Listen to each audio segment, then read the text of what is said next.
What is up? Welcome back to the Ancient Enemies podcast. You are here with myself, Ben, and my co-host, Jer. What up? And we are here bringing you guys the second half of the Hero of Valor tier list. This time we're doing the evil. So we've got 37 Heroes of Valor. Yep, 37. Evil ones. So we're just going to go ahead and rip right into it.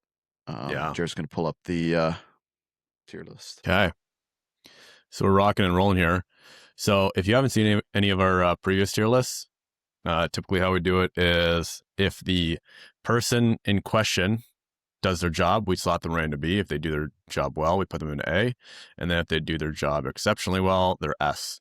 If they don't do their job, C. And if they really, really don't do their job, you're not taking this person in the list, probably they're in D. The tier lists for this edition, of course, are a little weird because these guys can slot into a bunch of different categories different army lists, which will mean they can have more use in one or the other. But we kind of generally just try to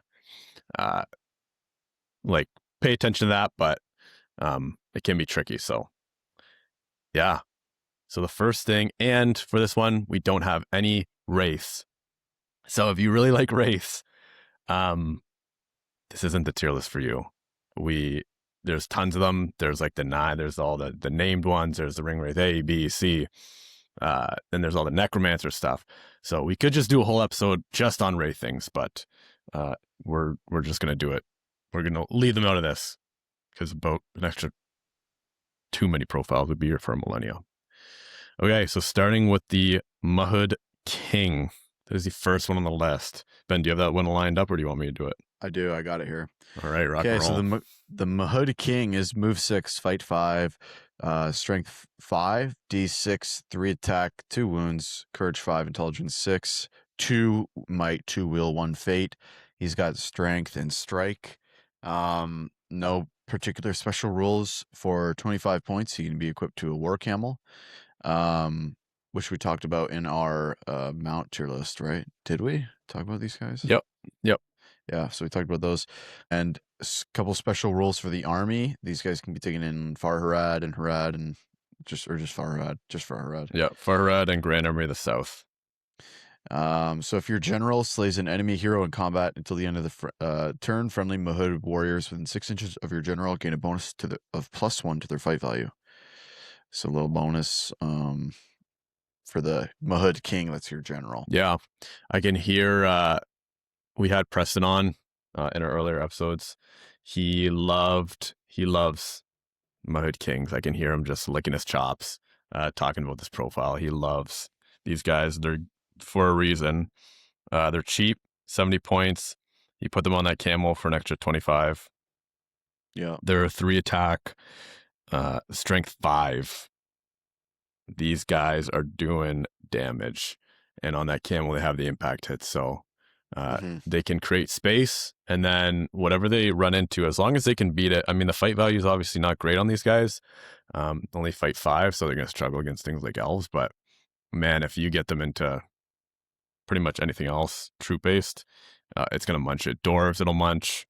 You name it, it doesn't matter. These guys are crushing them. Yeah, and they have a shield too, so shielding. They can shield if they need to. Yeah, that's true. And the bonus for them, at least in Farharad, Mahud warrior models within 6 inches of a friendly Mahud warrior model that's engaged in combat automatically pass all courage tests they're required to take. That matters. That's good. That's good for that list because they're low courage. So it's it's a solid profile. Again, you're lacking in things like defense. You're only D6, which actually isn't terrible. There's definitely a case for these guys to be D5. But where do you want to slot him? I think he does his job, and I think he does it well. I think he goes into A tier. Yeah. Okay, good. We're on the same page. That's exactly what I was thinking. I imagine he'll end up mid-low, but yeah, I'm running this thing, aren't I? Yeah, that's okay, right into A. Boy. All right. Next up, we have Gothmog. So Gothmog can be taken in Army of Gothmog, Army of the Great Eye, or Legions of Mordor. And this guy, he is 120 points. You can equip him with a warg or a shield. The warg is 20 points, the shield is 5. He is move 6, fight value 5, strength 4, d6, attack 2, wound 3, courage 5 plus, intelligence 4 plus, might and will 3, and fate 1. For warrior gear, he has heavy armor and hand weapon. Special rules, he has master battle 2 plus. The age of men is over. The time of the orc has come. And for heroic actions, he has defense and march. Master battle 2 plus is self-explanatory. The age of men is over. Friendly Mordor orcs within 3 inches of Gothmog gain the hatred man special rule. And the time of the orc has come. Once per game at the start of any fight phase, Gothmog can declare that he is using this ability until the end of the turn. Friendly Mordor orc models within 12 inches of Gothmog may reroll any failed wounds when making strikes. We've talked about Gothmog a bit. I can't remember what it was. Heroes of Legend.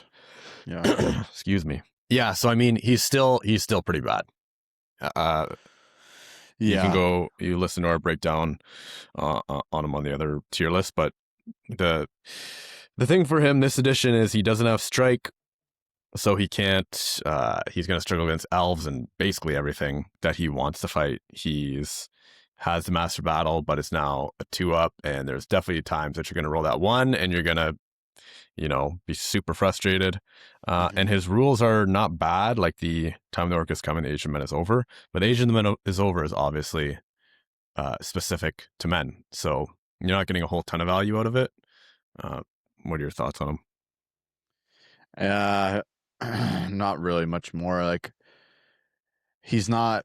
So what list what is he Hero of Valor in? What lists? So he is Hero of Valor in Army of the Great Eye and Legions of Mordor. So he's only legend in his army. His Gothmog's Legion or whatever. I don't know. In those lists, you're probably going to take the Witch King. You're not going to take Gothmog. So he's probably not going to be your general. Yeah, so there's a case to take him because he wouldn't be your general. So he's not. But like, I don't really have an opinion on him. I think you have so many other options in both those lists, like Legion. Yeah, those are the big Mordor armies. So you're never gonna take Gothmog, probably. Yeah. Where do we want to slot him? I know what I'm thinking. C tier. I'm thinking D. Yeah, change the D to F. Yeah, I'm thinking. And I think like it kind of feels harsh to be putting him in F, but at the same time, for those lists specifically, again, you have so many other options. You're not taking them. I think there's definitely going to be worse heroes. Yeah, probably. Like there's maybe a case for him to be in C, but yeah. But I think he's fine in F for now. I think he's fine in F too if we want. Okay, we've got Wolf. So Wolf is a hero of valor and usurpers. Yep. So Wolf, High Lord of the Hill Tribes. He's 110 points. For 20 more, you can get a horse. He is fight 6. So he's move 6, fight 6, strength 4, D5, 3 attacks, 3 wounds, courage 5, intelligence 5. He's 3/3/2. He has armor and hand weapons. He's got General Hunter, Hatred Rohan, and the Usurper King. He's got challenge, strength, and strike. So General Hunter, we know that. You're going to might back to kill the General, Hatred Rohan, and then Usurper King. If Wolf is engaged in combat with an enemy hero, he may reroll a single D6 during the duel roll. Additionally, Wolf may reroll 2 wound rolls of a natural 1 when making strikes against an enemy hero. So Wolf is such a weird hero to take because he really wants to be going into the generals and in your heroes. But being D5 and 2 fate, you're kind of soft. But if he does pop up, like, and he's fight 6, which is good, and he's got strike, so he can get to fight 9, which is good for him. But if you're not, if you're fighting like, let's say like a Dane, anybody will get hit hard back by Dane. But even like, I don't know, like a Huron, even like you could be hit hard back by like D5. And we've been seeing like in usurpers, we've been seeing like less and less people take Wolf, more and more people take Freka and like the Hill Tribes chieftains, just to be like down to like minimum amount of points spent on heroes and maximum amount of troops. So depends on the playstyle really of usurpers. Most people are going to be playing it like that, like without Wolf. No, I don't know. I don't see many people taking Wolf. I don't see myself taking Wolf at all. I think he's got like, he was kind of, I remember when his profile came out, everybody was like, ah. And then after a bit, people were like, whoa, Wolf is actually good. I think he definitely has play. I, I think I personally wouldn't take him either, or at least, I don't know, that's tough. Because he's I bred to wouldn't. do one thing, and it's to kill. Yeah. It's to Kill kill the heroes general. and to kill the general too. But he gets +1 to wound because he's Dunland. He gets the army bonus, right? Yeah. He gets friendly Dunland models getting a bonus of +1 to wound when making strikes against enemy hero models. And what he Yeah. has going So for him too is that he's not the general, right? Freka is. So well, you're they're not real. both Valor, so you could make Wolf the general. Yeah, true. But he's probably not gonna. You're probably gonna make No, Freka the general. yeah, if your army includes Freka, then he must be your general. Oh, does it say that? Yeah. Oh, yeah. So there's a Okay. world where you could not take Freka. Yeah. Right. But That makes sense. yeah, so I mean, if Wolf wins the fight, which he gets that extra reroll too on the duel with an enemy hero, he gets the extra reroll. Additionally, he can reroll those ones. Plus, you're getting potentially, well, you're getting +1 to wound, and then you can get might back. Like you have all these little bonuses to kill heroes. I think you have a point though. Fight 6, he can get clapped back hard, or even just shot at by elves and be, or like Legolas's love. He's like just a pincushion for Legolas. Yeah. So it really depends on how you want to run it. I don't know. I'd be kind of 50-50. I definitely see his value, but I think a lot of First people would points. say he's awesome. But First points, he does a good job. For 110 points, you're getting a lot of hero here. a lot of value. Yeah, that's true. Three might, and he's 2 fate as well. Like he's not 1 fate, which is good. I don't know. I think he goes C tier. C? Yeah. What are you thinking? No B? way. At bare minimum, he could go A. I think he'd be like low A. Okay. I don't think A. I'd put him. I could put him in B, I guess. He's just so good at chopping heroes. That's the thing. It's He's so niche. so good. That's so niche. Is it though? What do you mean? How is it niche? Because it's just something that you have to. It's like one of those things where the hero is so good at doing that one thing, and you need him to do that one thing, and it's like now I'm aiming to go for that one thing. Now I'm going to play my whole game around putting this guy in, versus I could just not worry about it, not take him, and just play with all the hill tribes. Yeah. I mean, I think he's 100% B. Sure. Yeah. Okay. At bare minimum. But we could maybe switch that around. Maybe he has been a little overhyped too, because again, like elf shooting, I don't think this guy. I don't know. He's not that on a scary to D4 me. horse. He's not that scary. You take him off his horse. Yeah. I think Yeah. I think he's been a bit overhyped, but maybe that's contentious. But hey, let us know what you think. I think he'll end up low B anyways. So next up, that's Bill the Troll. So for Bill the Troll, these trolls have been talked about so much. Anyways, we'll go through. Leader, right? Yeah, Bill is the leader. So Bill is coming in at a whopping 150 points. It's not really whopping, but he's move 6, fight 8, shoot value 4, which matters because you can throw stones, strength and defense 7, attack and wounds 3, courage 6+, intelligence 7+, might 3, will 1, fate 1. War gear, he's got a club or a fork, counts as a dagger. Special rules, he's Dom 5, large target, terror, throw stones, range 12, strength 8. Mince him, fine, keep him for later. Heroic actions, he has heroic challenge and heroic strike. And yeah, so for the little mince him, fine him. Instead of making strikes, Bill may choose a single model involved in the combat. Bill and the chosen model both roll a d6 and add their respective strength characteristics. Then the chosen model suffers a number of wounds equal to the difference between the two scores. Not terrible. That's pretty good. It's pretty good. But it's yeah, it is pretty good. We'll get to that, I guess, in a second.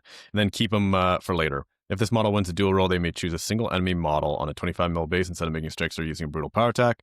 The chosen model is stuffed into a bag and suffers the effects of the paralyzed magical power. However, the effects will not immediately end should this model have no will points or be slain. If the model is still paralyzed at the end of the game, then they will count as slain and be removed as a casualty. That one's, I don't know if you're ever using that one. That's Maybe the one where they all cases. have that one, right? They Potentially. do. Yeah, I'm They not do sure. I'm have not them all. They have them super all. versed on the trolls. That's the brutal power tech that they all share. Okay. So Bill's the only troll that's fight 8. Yeah. And then obviously there's all the upgrades to take with them as well. Are we going to go over those? No. So Okay. there's tons of upgrades to go over. Generally, you're going to be taking full bellies, which is going to get you Might, Will, and Fate 3, but the rest you can go over. There's literally like more than 10. There's too many. Those are 3, 6, 9, 12 different upgrades. That Minsum Fine is pretty good because Bill, Bert, and Tom, being there's 3 models in this list, and you're gonna have to fight them regardless. So let's say, well, he's fight 8 too, so he's the highest fight. So you're probably gonna put your highest fight model in to strike up. They also have strike, so he also has strike. So you're gonna probably have a strike off. Let's say this is your Aragorn. Well, now you both roll a d6. He's strength 7, so he's already 3 higher. So Aragorn needs to roll a 4 minimum, and Bill needs to roll a 1 to be the same, but that's pretty unlikely. You could just do like 3 wounds to an Aragorn, like Strider. Super easy. Yeah, I guess I would have no idea what the math is, but yeah, if you're 7-4, so you're automatically 3 more. You're both so you get to 10, and then they roll like a 4, so 3 wounds. Yeah, I think 3 or 4 wounds wouldn't be unreasonable. I guess it would probably make sense to do this more than like because I'm thinking Rend. Yeah. I mean, Rend, you need 3s, but you gotta obviously roll. You need 3s on probably a lot of things, 3 or 4s, but again, you obviously need to roll. How many times do you Rend and you roll the 1, 2 on Yeah. one die, and it's like, okay, 2 wounds. You could equip Rumbling Momentum, which again, that gives them like Monstrous Charge or whatever. So maybe you're not going to use this if you're on the charge, but it's honestly a pretty good brutal power text. Probably better than Rend mathematically. Mm-hmm. Just thinking off the top of my head.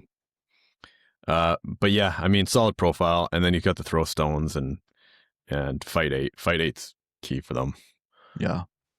For that list. And he's the one he's the leader. He's the general. He's the one that lets you take all the upgrades, and he leads the warband. So he's like the crutch to this list, really. Yeah, where are we on this guy? Probably A tier. There's nothing really bad about him.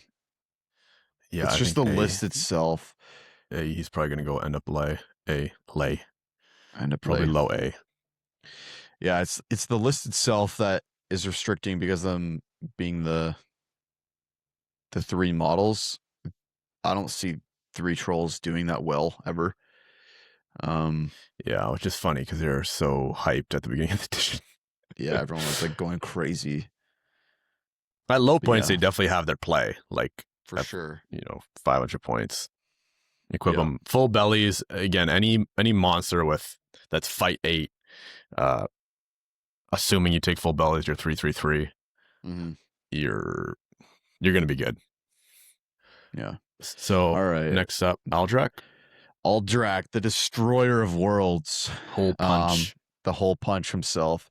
So Aldrak is move 6, fight 6, strength 5, d6, 3 attacks, 3 wounds. He's courage 5, intelligence 6, 3 might, 3 will, 1 fate. He's got armor, shield, and a hand weapon. He's got mighty blow, warlord of Carndoom. So friendly models within 6 must reroll failed courage tests. Tax. Who's he texting? And Battle Frenzy. If Aldrak slays an enemy model that he was engaged in combat with, then the following turn, Aldrak may declare a heroic combat for free. And he's got challenge, strength, and strike. Aldrak is super good. Yeah. We've talked about Aldrak quite a bit too. I just realized in our top 10, because he was in my top 10, but we didn't talk about the model itself, I don't think. The model itself is pretty solid. It's a little those antlers on his helmet and all that stuff. It's a pretty solid model. I'm not like super enthused about it. I think you should have a shirt on. Yeah, probably. It's just kind of silly when you like, and he's got a cloak on or whatever, a cape. Like, yeah, it's like, just what were they armor trying on to him. do here? Yeah. But yeah, I mean, Aldrak, we talked about him a bit, but the combats, again, getting that combat's so easy because there's only one model that you have to kill. Mighty Blow. Yeah. He can do damage to your captains. Like, you want to avoid this guy at all costs. He's constantly a threat to just combat off into one of your captains and blow him apart with 2 wounds at strength 5. And then, so he's good at killing things, good at killing troops, low tier heroes, and he's always a threat because of that combat. It's hard to keep him contained. And he still fights 6 with strike. So like even going into like your generals and stuff, like I'd be scared. You're gonna get hit back pretty hard. Yeah, actually, though I don't know. Maybe it was Andrew that was playing the Balrog, and he said Kyle in our league went up with Aldrak heroic strength into the Balrog, didn't roll the 6 on the Balrog, and then Aldrak was just strength 10 Mighty Blow, and just, I can't remember if he said he insta-killed the Balrog or put like 6 wounds on him or something, but even having strength when you're 5 and you double your strength to 10, like, you're killing things. Yeah. So a little kind of niche kind of play you can do there. Yeah. Super risky going to the Balrog and just hoping he doesn't roll a 6. But being like 1 fate D6. Yeah.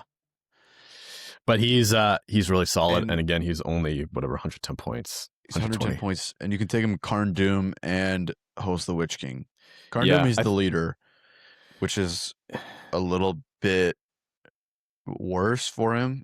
He doesn't like being the general, I don't think. I was just going to say that. He doesn't want to be, he doesn't want all that pressure being on 1 fate D6. He doesn't want that. He likes being able to do whatever he wants. In the Army of Karn Doom, though, you have a bonus show of strength. If a Karn Doom hero slays 1 or more enemy models in the combat, then for the duration of the following turn, they gain a bonus of +1 to their fight value. Pretty good. Like, that's nothing to...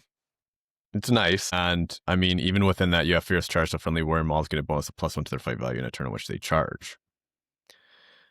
So, I don't know. There's definitely some play there, too, with him killing things constantly. Yeah. I mean, he goes A easily. Yeah, the combats alone. I think he's got to go top. He's top of A for sure. Oops. Took the Golden King already. Yeah. Free hero combats have to be one of the best things in the game. So, the Golden King now. Where did the Golden King go? He disappeared. He's somewhere else in there. I see him at the top there. He's the 4th one. All right. Well, we'll. Who's that? That's Ashrag. Ashrag. Ashrag. Ashrag. Like Aflac. Get it? Like that duck commercial. All right. So Ashrag. Ashrag, you can take in AOL. You can also take him in Moria. Moria, he's Fortitude. Moria's Fortitude. Yeah, that's why I don't have it written down here. Just follow your notes. So you can take him in Assault on Lothlorien, and Ashrak comes in at a whopping 60 points. He's I don't know why I keep saying a whopping. He just comes in at 50 points. You got a whopper on the mind. Yeah, go for a good flame grilled whopper. Big BK fan. Okay, move 5, fight value 2, shoot value 5+. That shouldn't matter. Strength 3, D4, attack 1, wound 2, courage and intelligence 6+, might 1, will 4, fate 1. Warrior gear, he's got armor and a 2-handed weapon. Special rules: Cave Dweller, Death Touch, and Spiderkin. Heroic actions, he's got channeling, and for magical powers, he has Fury Spider, Compel. So Death Touch, any model that wounds Ashrak in combat or is wounded by Ashrak in combat then must immediately roll a d6 on 4+. The model immediately suffers the effects of the paralyzed magical power. However, the effects will not immediately end should Ashrak have no will points or be slain. Okay. Spiderkin, only spider models may benefit from Ashrak's standfast or heroic actions. Additionally, whilst within 3 inches of a friendly spider model, Ashrak gains a terror special rule. And Fury Spider, you can do your fear on spiders, so friendly models within 6 of the caster who have the same keyword can pass courage tests. And Compel. So Fury is cast on a 3-up and Compel is cast on a 4-up. And within Ashrak's warband, you can equip like Mirkwood giant spiders, Mirkwood hunting spiders. So that's part of the reason why you would take them. You can do it in Druzag, the beast color too, but yeah. So you would you take Ashrax partially to get spiders and all the Gribblies. Do you have any thoughts on Ashrak? Have you ever seen Ashrak in play? I was about to say I didn't play really at all last edition in tournaments. I think you might have played him casually against me, like just for fun. But Yeah, I've I don't never know. seen Ashrak. I'm actually kind of interested in playing this list. It seems kind of fun. I Yeah, don't I know. mean, What are your thoughts? Death Touches seems cool, but It's a you have 50-50. a 1 attack, 2 wound, 1 fate shaman. Like, is this guy really ever getting into combat? This is D4. like Yeah. strength 3, and then D4. you're neg 1 on the dual roll because you have a 2-handed weapon. So Yeah. the And he's chances of fight this too. guy, Like, and he's fight 2, the chances of this old little gremlin getting into a fight and then winning it and then doing this are so, it's kind of like, why is he even there? no, he doesn't need to win. It's when you wound him. Or sorry. Yeah. When he loses, so he's going to be losing. So it could happen a lot. But when you wound him, um, let's assuming that you only roll Okay. one wound. Pause. Yeah, I read that wrong. Okay. True. That's actually pretty But good. it's, I don't know. So it's kind of like it's almost the way it seems to me is like a Haldir kind of thing, because he's Yeah. D4 2 wounds 1 fate. So you're putting 3, if you get 3 wounds in on him, he's dead. And you could do that with just regular troops. He's D4. Yeah, that's true. So it's like if you just roll a 50-50, you're maybe going to get, so this mathematically he's 2 wounds. So you're only you're going just to going to blow him apart. Yeah. You're going to blow him apart with like up, and you're going to maybe get 1 wound back on somebody. No, that's a good call. Yeah, sorry, I misunderstood that. Yeah, so he doesn't have to do the wound. You just take the wound, but chances are you just try to one-shot him. Yeah. And you're just going to get, and then, point. on a 4+, you're going to get paralyzed. But then, yeah. But then they end if he's slain, so too bad. Yeah. What you're using his channeling for and will for, I mean, you're probably going to put up the Fury. Like, I know, but Fury is, it's exhausting. I know, but you just pass all courage tests. Like, Fury's. Yeah.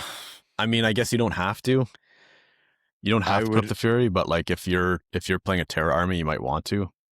And then I would say, like, I would use the channel for like one good channel that I need to pop off. Like one here's good my compel. channel. Or sorry, yeah, one channel for one compel, and just compel the banner.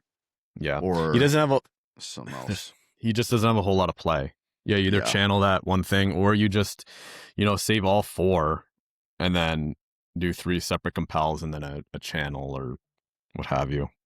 Mm-hmm. But yeah, I don't know. Where are we putting them? And that's only in AOL. AOL. Which you still have Druzag. Druzag and Musgur? Musgur, yeah. Musgur? What a stupid name. Who names these orcs, man? Okay. I don't know. I think he goes C. Yeah, probably. He doesn't really do his job. For like 60 points, you could take like a regular shaman and have double the might. Or sorry, I was looking at a captain. Sorry, same profile. I don't see this guy doing anything cool, to be honest. Regular shamans for less points, I'd say, are better. Heard it here first. Yeah, come at me. Any AOL players out there? AOL is a good list. I know. I feel like we're gonna start seeing that more again. Saw a lot. I might play it. I might play it. I think it looks fun. I think Will from Council of the North was just talking about playing it. I believe. Anyways, Sylvadan? Sylvadan. I can't see any of those models, so I have no idea what they are. No? Sylvadan. Legions of Mordor. Sylvadan, the Serpent Lord. So he's 120 points. For 25 more points, you get an armored horse. He's move 6, fight 5, strength 4, D5, 3 attacks, 3 wounds. He's courage 5, intelligence 5, 3 might, 3 will, 1 fate. Ooh. Serpent banner, so 6-inch banner, and Sylvadan is a 12-inch standfast. He's got challenge, march, resolve, and strike, and he's got armor, hand weapon, and the serpent banner. He's also leader. Well, they don't like list any of his special rules out. He's leader, serpent guard, leader, serpent rider, poison attacks, and that's it. Yeah. So Sully, I don't want to dredge up old wounds here, but last edition, the whole Witch King, Suladan combo thing was huge, and it was just a solid, really efficient list. And I remember this meme of like uh Suladan being a bunny and then this kid being scared in the corner and like his sister protecting him. And I thought it was really funny. Uh because Suladan is just soft. And last edition, for whatever reason, it was like, yeah, whatever. We understand he's efficient, but like shoot the guy, pressure him. Like the guy's not indestructible. He's only defense 5. And it's the same this edition. So obviously with the list formats now, you don't have the ability to just do some as much cheese, but I mean, you could take Witch King Siladan. yeah, you still can. The Witch King's not what he used to be though. He's good. I mean, Siladan is good. A 6-inch banner that counts as the banner is good. No matter what list you take that in, you're gonna get value out of him. Ascendant has to be one of the coolest special rule names, so bonus points for that. And then he says strike, poison attacks. He's re-rolling 1s, and yeah, he's 3 attacks, 3 might. Again, you're gonna look to the fight value and go, he's just gonna sit in your back line probably for a lot of the game and then come out maybe halfway through, depending on what list. If you're playing a Horty list, maybe you're gonna use him a little more aggressively, just try to chop lower fight values. But D5 man is rough. And again, with like Legolas is hanging around and how Legolas is this edition. Man, I mean, last edition you could have pinpointed his horse. You could have pinpointed it. Oh man. Anyways, stop talking about last edition. Yeah. So then, he's good. He's solid. I don't have much else to say about him. Yeah. Where do you think he would slot? I have a. Where do you think So he'd slot? and it's Legions of Mordor, right? Yeah, Legions. So I mean, the thing about Legions too is there's so many options there that it's kind of like, are you taking him? And maybe if you want to take like whatever, excuse me, Harad type troops, but I'm thinking B. Yeah. Out of all of the evil factions, to me, Harad is just the one that I show the least amount of interest in. Really? Yeah. Early on in the when I was getting into the game, I went to one of the stores in around where I live, and they had some Middle Earth stuff on sale.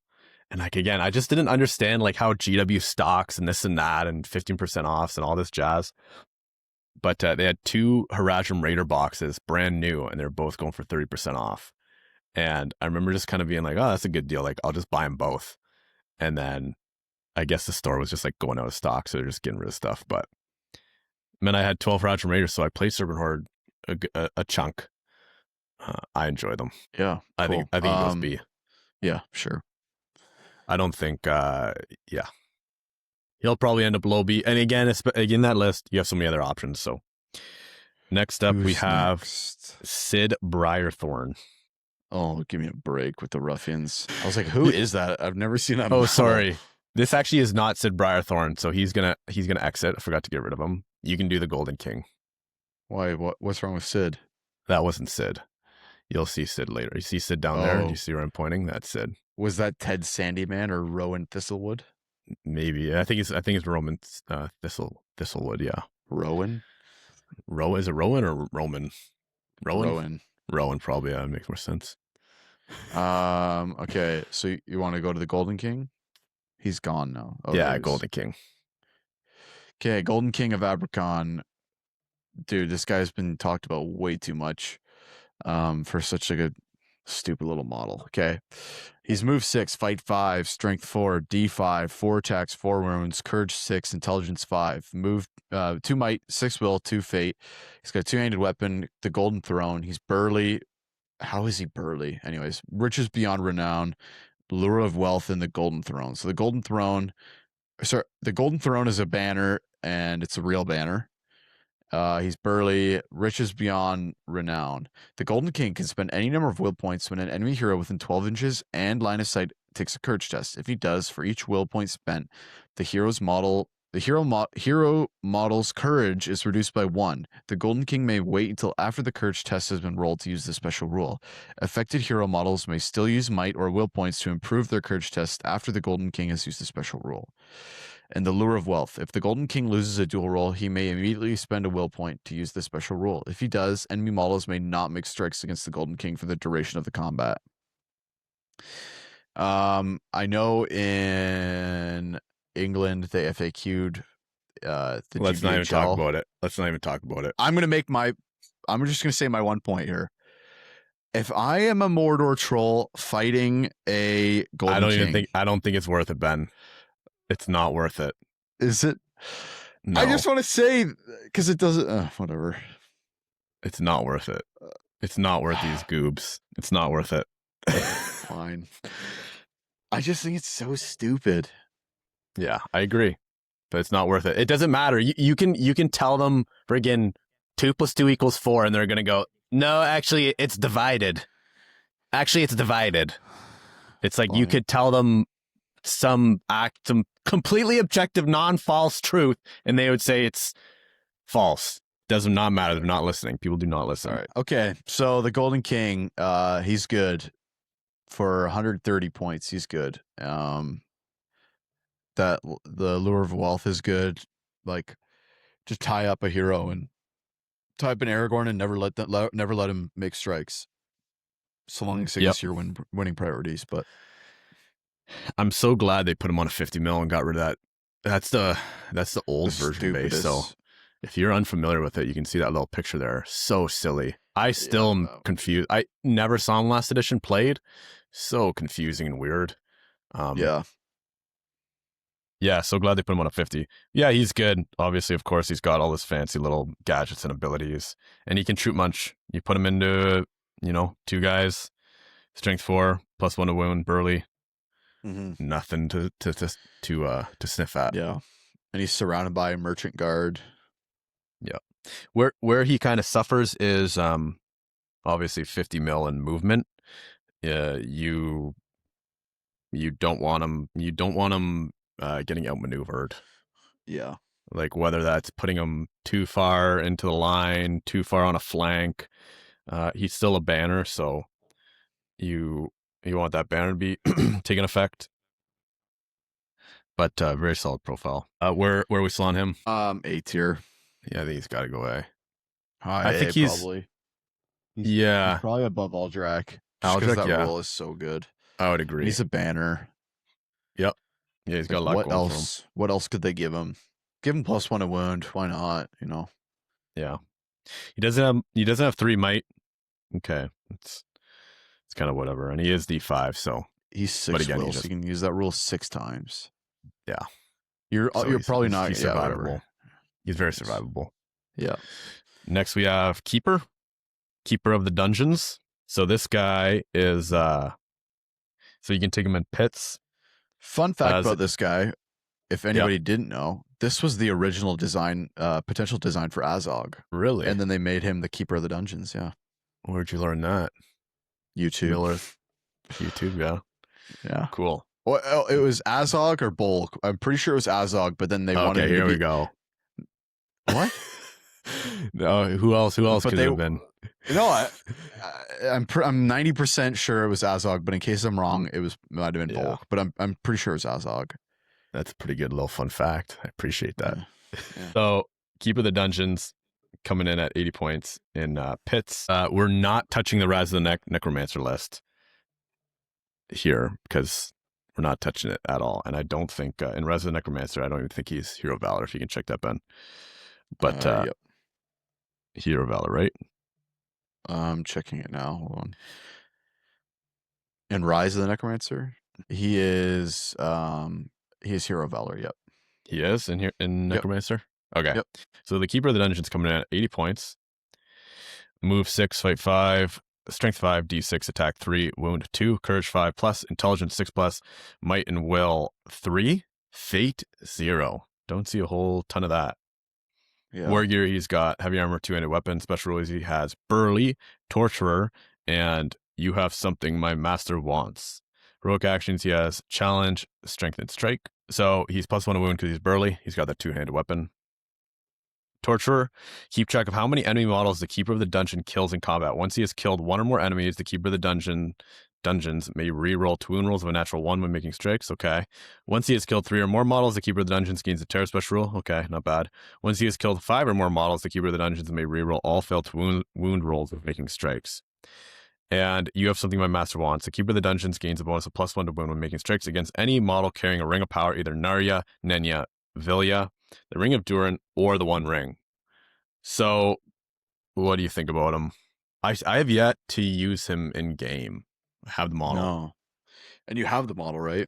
Yeah. Sick model. Good model, yeah. They did a good job. Yeah. Forge World. I think he's really cool. He's 2-handed burly, strength 5. He's super killy. 0 fate is the kicker here. Fight 5, 0 fate. Fight 5, 0 fate. Yeah, so he's tying elves. So you do not want to be facing elves with this guy. We just saw him actually out at a tournament. Ben Gallagher with the Gondor Calls for Ale was playing Keeper of the Dungeons with Azog. So he had 2 strength 5 burly models. Choppers. Crazy good. He can definitely do some power. He wants to be fighting troops for sure. I don't know, he just gets better the more he kills. He's just really easy to kill. Yeah. These get 1 kill, whatever, 3 kill, 5 kill things. Bolg, I know is hard to do that on. Get up to Mighty Hero with them, which I think is, I want to say it's 8 models. This isn't really that unattainable for him. Mm-hmm. Like, especially if you're playing, you don't want to really run to elves because you don't want to be striking. You don't want to be like wasting your might on strikes here. Although if you went into 2 elves and struck, it wouldn't be the end of the world. You need to use that might to win fights, really. Yeah. You need to make sure you're not taking wounds. Yeah, you can definitely, he's 3 attack, but he doesn't have a horse. Yeah. Yeah, He's you want to be winning. Mid-tier chopper. Yeah. If you got to the 5, I mean, of course, rerolling wounds is good, but he's strength 5 burly. Like, he's already wounding things. Yeah. So they're almost more just like nice to haves. Yeah. Yeah, it's like. But he's 80 points. That's pretty good for 80 points to have a strength 5 burly. Yeah, he's a constant threat to, even again, because he can strike, he's a constant threat to those like fight 6 heroes. Yeah. They have to at least spend a might to avoid, because if he wins that fight, they're getting smoked. Mm-hmm. The whole like Narya, Nenya, Vilya, Ring of Durin, One Ring thing, like those are good too, but who carries those? Narya, you have Gandalf. Nenya, you have Galadriel. Vilya, you have Elrond. So already fight 6, fight 7, fight 6. The Ring of Durin, you'll have either Durin, right? Fight 7, or Thror, fight 6, or the One Ring, which you're definitely not. I mean, you could take it from like Bilbo or any of the hobbits, but you're not taking it from Sauron or Isildur, really. Yeah. So, I mean, he's a threat to those models again, obviously, because you're +1 to wound. Again, you're burly, strength 5. Like, you have to win the fight against this guy.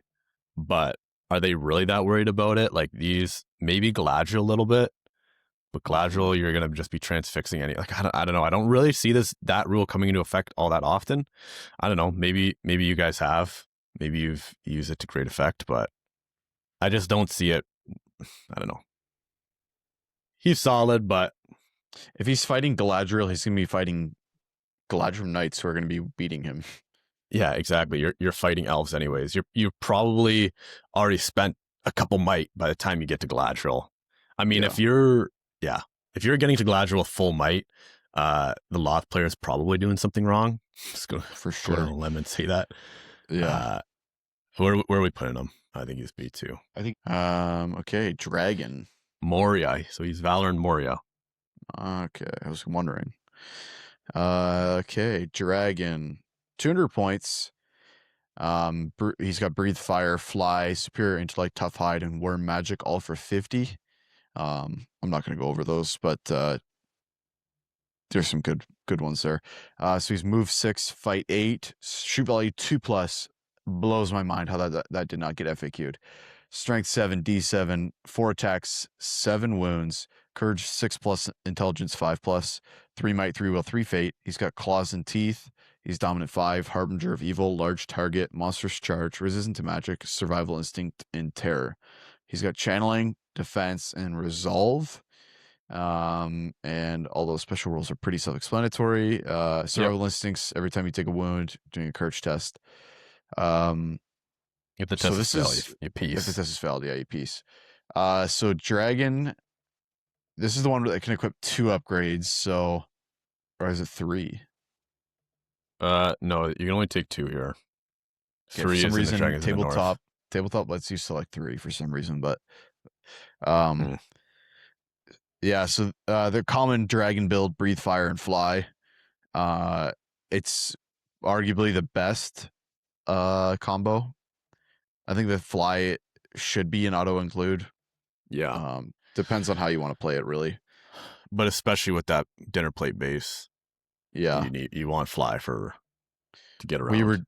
We were just talking about how nobody takes like Superior Intellect, which is like a 4+. Might, and it's you pass any intelligence test and 4+ free might. I think that's good. All of them are pretty good. Yeah, you don't have guaranteed value from that one. Yeah, like, they're not. You just roll the 1 every time. Tough Hide, definitely 2 pretty good. Defense. Like +2 wounds, and then you're 7 or 9 wounds. You're less likely to take 9. A wound and peace out, right? Yeah, exactly. Worm Magic is also I would love to see like a dragon with like Superior Intellect Worm Magic. That'd be so cool. To be honest, now I would love to see dragons more with a worse Breathe Fire. Yeah, like I don't want to see them of 4+ or 3+. Yeah, in this current meta, I don't want to see them. But if they got FAQ'd, I would like to see dragons more. Just you never saw them last edition. Now you're just seeing them.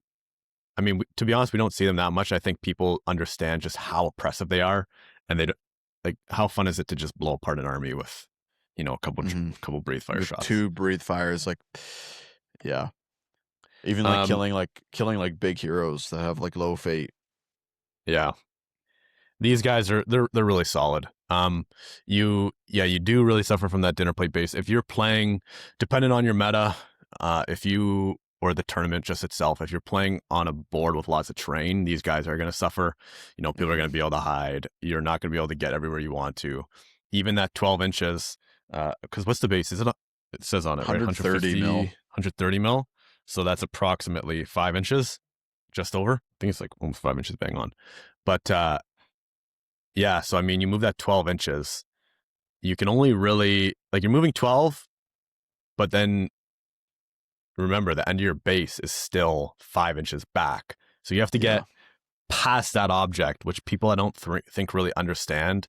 They think like once you put it down on the table, you really realize, oh man, this isn't. We play with dragons a bit. I took early in the edition. I took a dragon once. I've never put him back on the table, but once you put it down on the table, you understand, and it can be detrimental. But within Moria themselves are obviously good too, because they're very good. Him. A. I think he's got to go S. Oh yeah, I kind of forgot the S is even an option. Yeah, he goes S. I was going to say top low S. Yeah, they're just too good. That two up Breathe Fire is just how can that not be S? Yeah.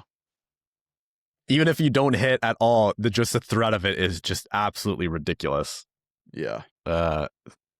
Next up we have, is this Druzag? This is Druzag. Yep. Look at me. I know my goblins, guys. Yeah, you're a little goblin. I am not a goblin. You are the goblin. Where even is Druzag? Yeah, how do you spell this guy's name? He's an AOL. He's an assault. Assault on Lothlorien. It's the U has an accent above it. Yeah, it's so annoying when you type in Druzag. So Druzag the Beast Caller. He's 80 points. Move 5, fight 3, strength 3, D4, attack 1, wound 2, courage 6+, intelligence 6+. So obvious difference right off the bat compared to his little gremlin brother, cousin, might 2. So 1 more. Will 5, 1 more, and fate 2, 1 more. So you're already getting a lot of value there. What's the points difference here? You have Between who? 20, 20 points, yeah. 20 points. And So another thing to note, sorry, about AOL is you need to have one unique goblin hero. So you have to take Druzeg or Ashrak, at least one of them. because Musgar is an orc, and yeah, these guys are goblins. Yeah, okay, so continuing on Druzeg. War gear, armor, and hand weapon, also better than his little counterpart, because you're not two-handing. You have Cave Dweller and Master of the Dark Wild. He's got channeling and defense, also better. Yeah.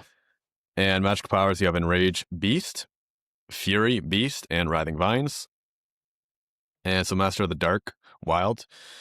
Friendly beast models within 12 inches of Druzag may use his courage or intelligence values instead of their own when making a courage test or an intelligence test. Additionally, whenever Druzag suffers a wound before any fate rolls are made, he may roll a d6. On a 2+, he may choose a single friendly beast model within 2 inches to immediately suffer the wound instead of him. Fate rolls can be made as normal. And Enraged Beast is cast on a 3-up. This is where you increase the fight strength and attacks by 2. And you became Fearless. Really good. Fury Beast is where you get the... you pass the courage test and Writhing Vines. You place all the vine markers and difficult terrain and all that. I think for the 20-point difference, you're taking this guy almost All every day. time.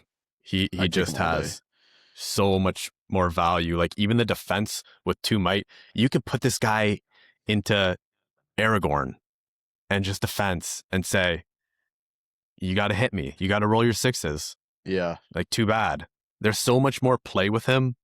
And his casting ability, he's a hair more survivable, right? With the fate, which is kind of whatever. Yeah. Even his fight value is better, right? Like Yeah. he can even like you just get a lot for 20 points. You get a lot, and then Enraged Beast, it's a great spell in that little grungy list where you're casting this on all the little animals and spiders and this and that. It's like it's like a huge tech piece to not take, so to miss out on. You get so much play when you can enrage those beasts. My goodness, bat swarms, spiders, whatever. Mm-hmm.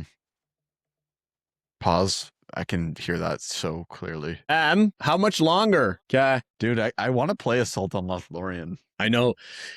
We have to start playing with these. We should just be like, yo, what haven't we played? Let's play it. Yeah, like just get a feel for it, and then it's more casual too. Yeah, next time we play, even if it's not good, let's just be like, let's just play it and just try it. I think it looks really fun. It's good too because you're playing Dark of Night. You play Dark of Night, and then you also get +1 to wound when you're outnumbered. When you're fighting someone who's outnumbered, it looks really fun, to be honest. Yeah. Okay. So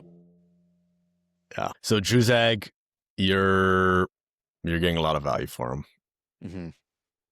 A lot of cool. If you are a master with AOL, you can do a lot of shenanigans with this guy. Stuff that people won't see coming. Yeah. Where we still on him?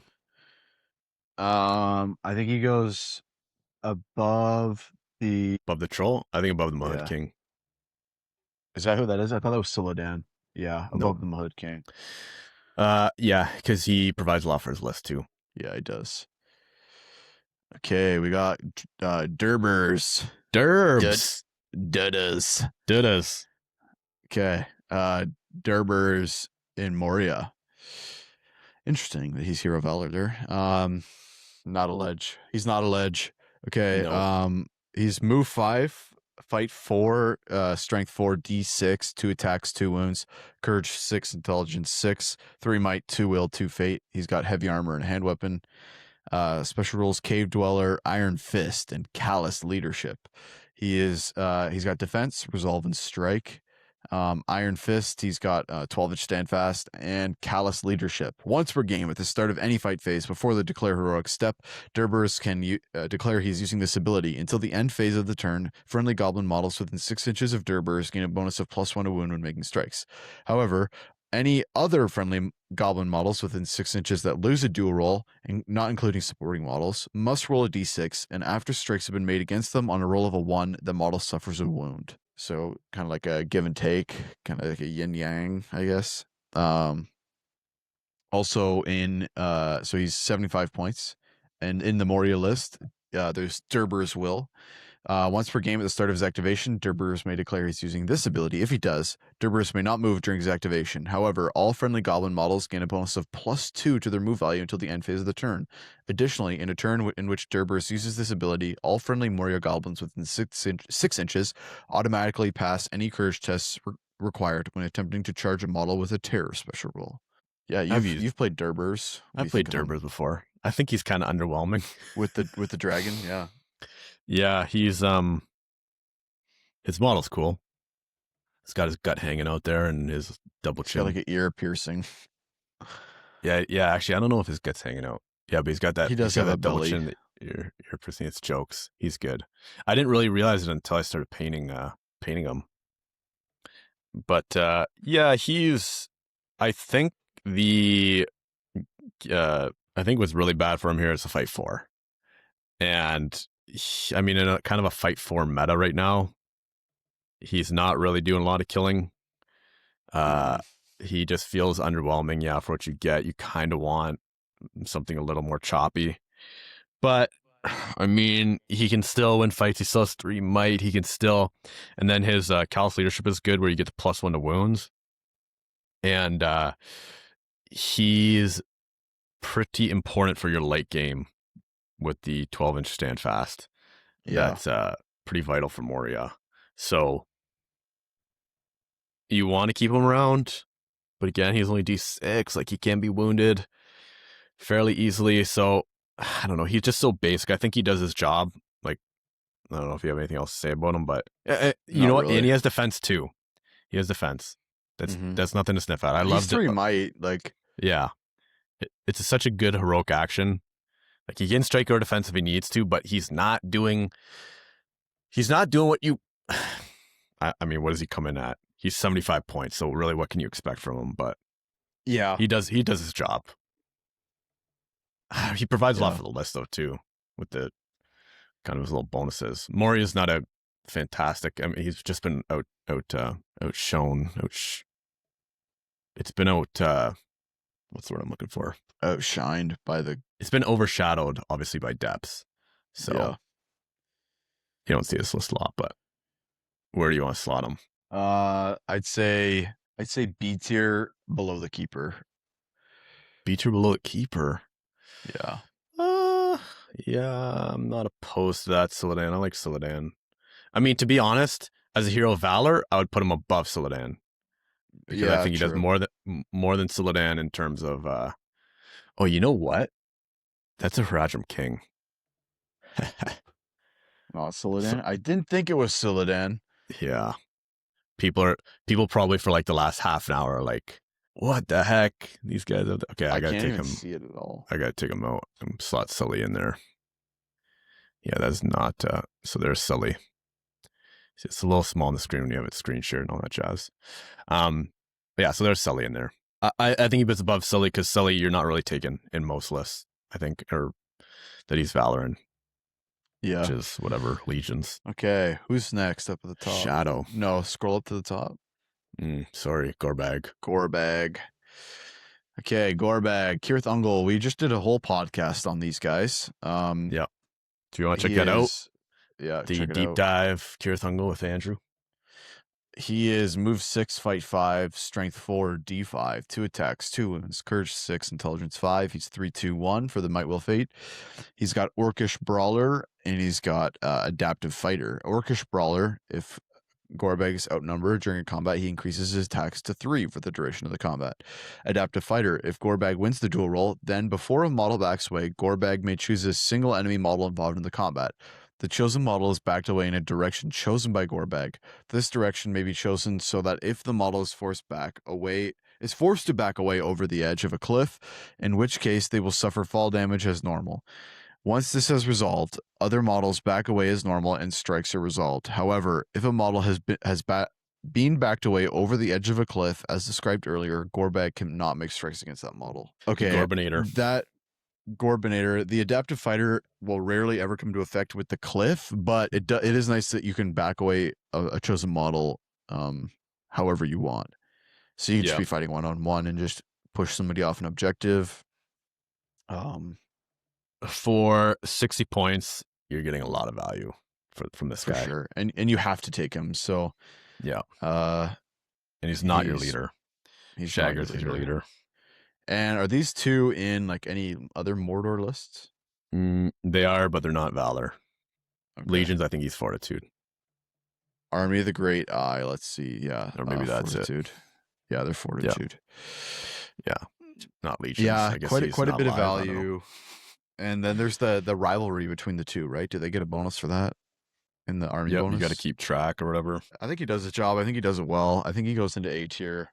Well, you can reroll a single D6 for the dual roll if you're less, which isn't fantastic, but I think he's got to go A tier purely because he's 3 might hero that that can be 3 attacks. You're probably going to be putting him to 2 dudes, just troop munching at fight 5.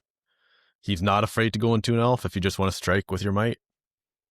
Yeah, but he's just value. He's solid value. I think he's above the Mohit King there.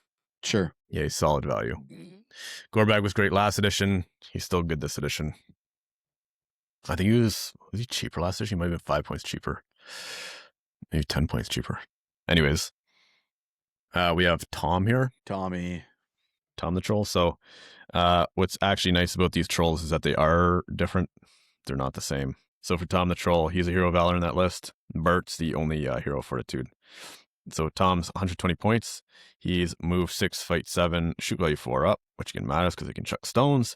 Strength and defense 6, attack 3, wound 3, courage 7+, intelligence 8+, might 1, will 3, fate 1. And again, you're going, okay, might 1. But again, 95% of the time, unless you're playing at 400 points on the dot, you're just equipping full bellies, so it's not really a detriment to him. Special rules, he's Dom 3. Large target, terror, throw stone, 3-12, strength 8. Keep him for later, that's the rule we talked about. Lingering cold and squash him to jelly. So heroic actions, he's got defense. And the ones I want to go over, we already went over, keep him for later. So lingering cold is the important one. At the start of any combat involving Tom, he may spend a will point to use this special rule. If he does, he may choose a single enemy model he is engaged in combat with. The chosen model immediately halves their fight value until the end of the turn. Very, very, very, very good. Squash him to jelly. Instead of making strikes, Tom may use this brutal power attack. Each enemy model that was engaged in combat with Tom immediately suffers a strength 6 hit, and if they survive, will be knocked prone. Not too bad. If he's surrounded and you win the fight, something maybe you want to use. What are your thoughts on him off the bat? He's the weakest troll, but at because he's D6, and he's strength 6. He still fights 7 like Bert, but you're going to be upgrading them with full bellies to be 3 might, 3 will, 3 fate. So he's going to be able to sneeze. He can already sneeze 3 times base, but he's going to be able to sneeze 3 times. Squash him into jelly. Yeah, it's pretty good. Instead of making strikes, it's like the Sauron. It's like the Sauron one where you can make strength 8 hits, or is it strength 10? I can't remember. I mean, there's maybe a case to just knock him prone or whatever, but if you want the thing knocked prone, like you can't kill it with a rend or whatever. Like, okay, I'll knock it prone, but yeah. I don't know. He's decent, but he's intelligence 8, courage 7. Yeah, I don't have a whole ton to say about him. I mean, he's fight 7, so he can go toe to toe with most things. He can call out defense if he needs to, even though he's low.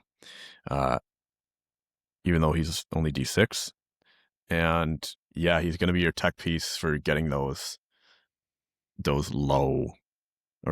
high fights down lower than let's say Bert. Like you're going to try to get him into Bert's fight and get Sauron down to Bill, Bert, whatever. Any of them. get him Tom, to less.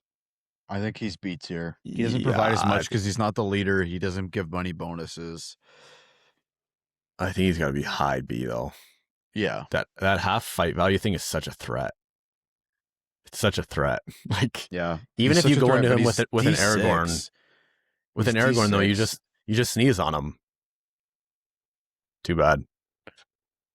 Right? You need to go in Yeah, with two guys. That's the thing. Like you can go in with, I mean, if you have two fight sevens or whatever, or you have a fight six and strike with one, or you have to double strike. Like if he's burning your opponent's might.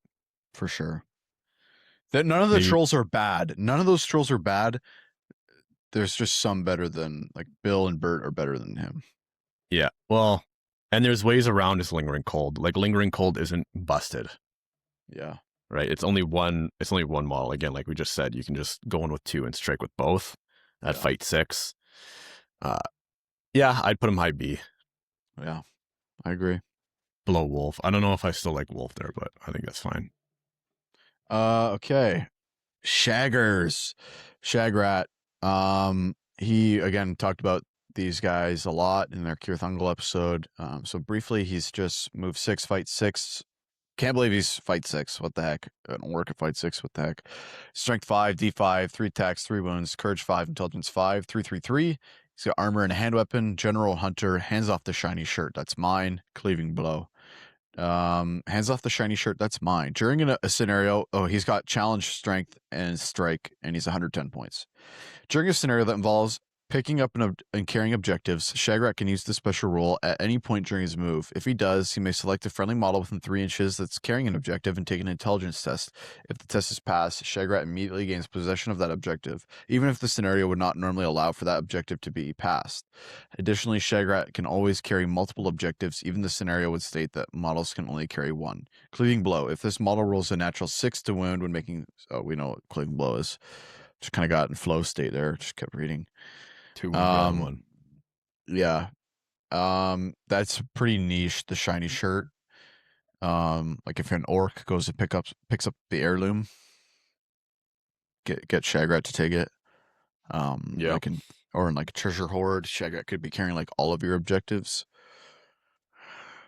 I don't like I don't like that the model now. I converted one of these mithril holding Shagrats to have a shield and sword. And it's just cheese to me that they got rid of all that from last edition, but I'm not here to talk about last edition. Yeah, I mean, he's D5. I don't like his profile as much. He's now. D5, but he's strength 5, fight 6. Fight 6, yeah. That's definitely not blow. bad. And he's got General Hunter, so he can still get might back.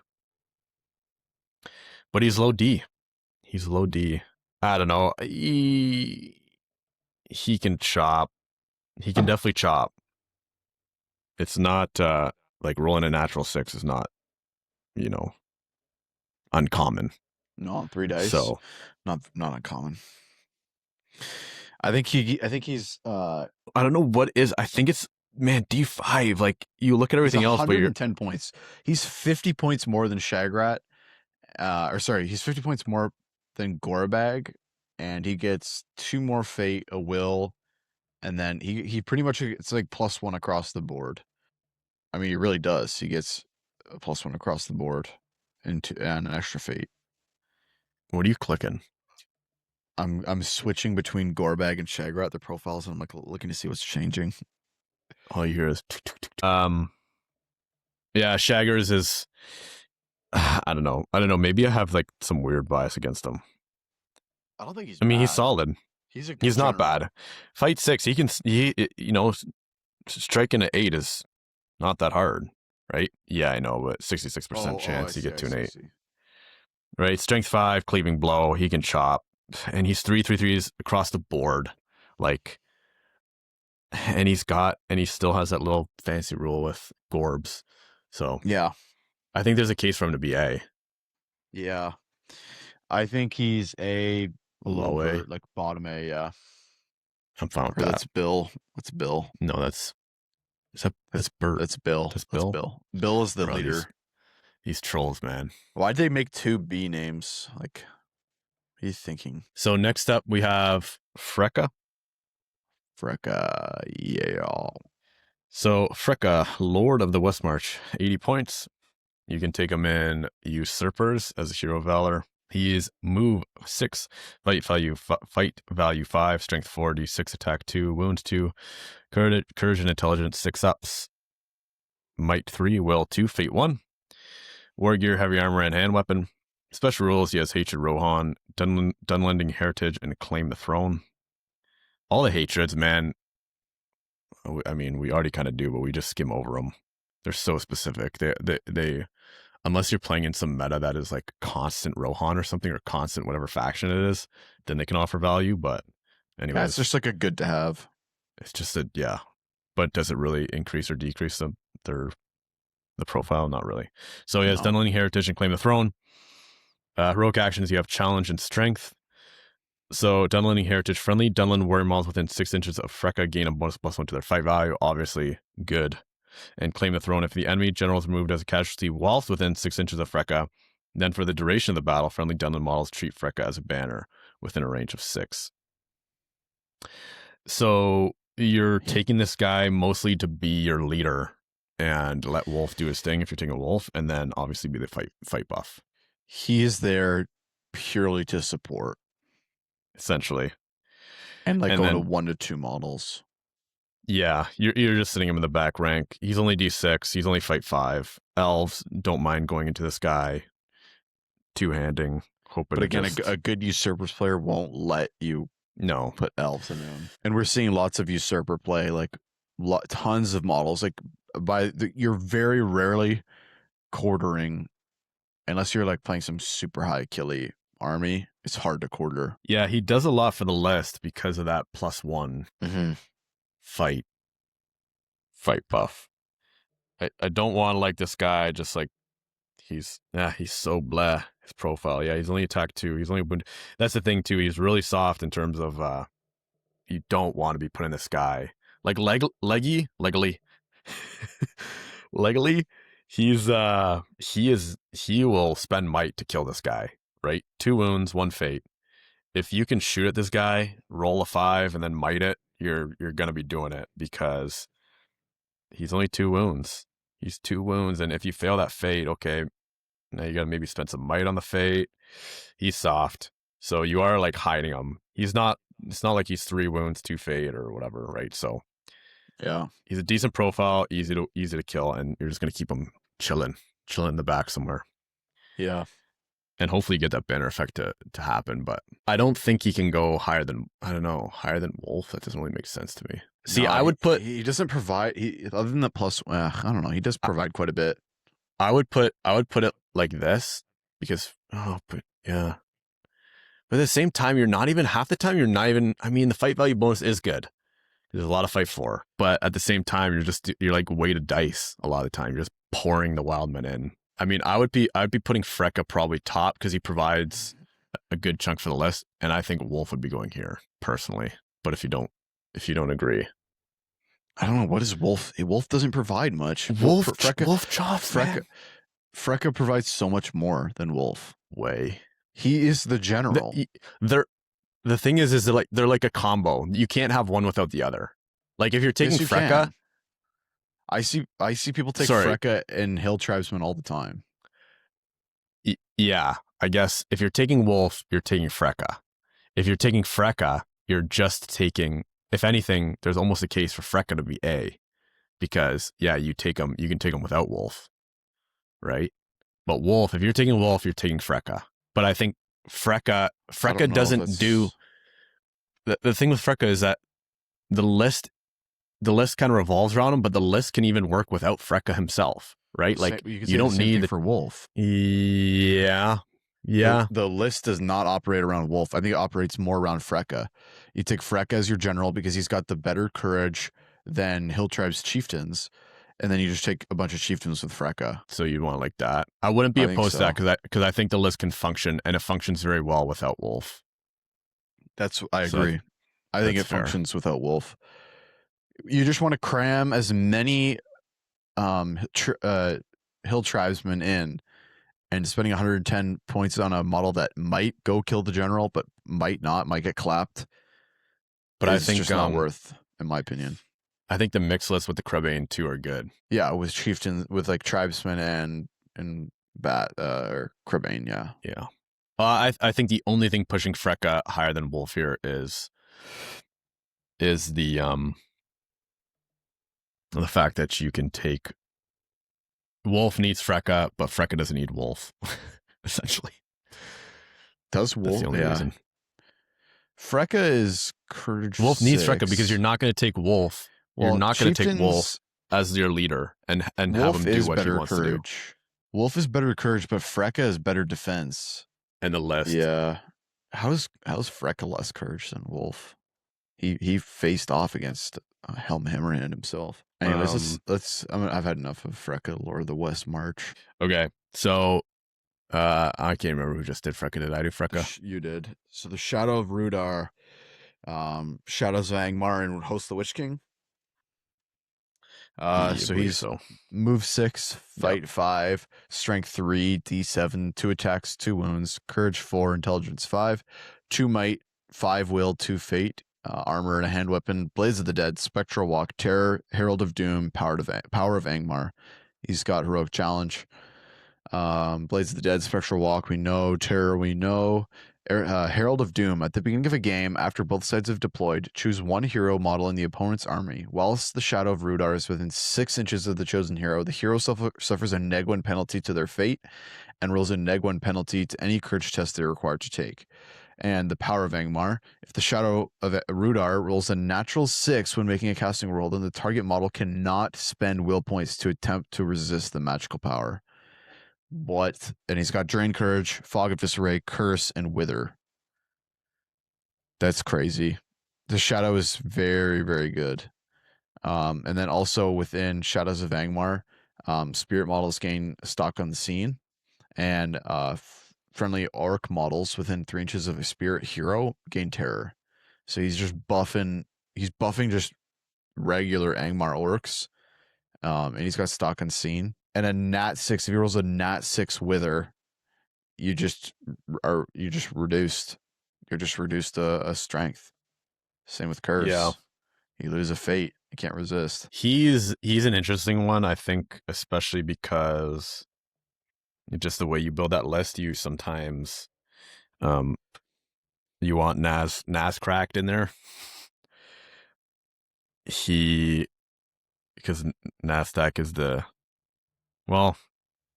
he's cheaper, so you can get more. You get 30 more points to put in orcs and stuff, and he has defense. So the Shadow he is good though. Like, that's such a good rule. When you can't do anything about it. Like, roll that 96. It's brutal. Yeah, Curse and Wither are both brutal spells too. Curse, like, quickly, if you don't know them, you get rid of a fate if you're cursed, and Wither is you go down to strength. So both brutal spells. Did we say the casting values of those? No. So Drain Courage is 3 up. Also a good one. It's never, especially when everything's causing terror within the spirit models. Fog of Disarray is self 3 up, and then Curse is 4 up, and Wither is 5 up. I mean, the thing is that Curse, like, Wither is obviously 5 up, isn't terribly easy to cast. Curse is a 50-50. What's nice about him too is that he is what's the word? He's a bit of a hybrid piece because he is still 2 attack. He's still 2 attack Blades of the Dead. Like, this guy can, and he's 2 wounds, 2 fate. So this guy can cast his spells, and then you can still use him as this kind of weird little mid hitter that will take you out a troop or 2. You definitely keep him in the rank because you get that -1 to the fate roll on the hero you choose. So you got to keep him you want to keep him kind of close to that hero. Maybe flight Gullivarin on that hero, and then you also want to be close to your troops because you want to buff them with the 3-inch terror bubble. Yeah, I'm curious if there's anybody who's used the Shadow a lot and like is like some Shadow Rudar goat. Yeah, he's an interesting I model. Definitely see someone is. He's a sick model.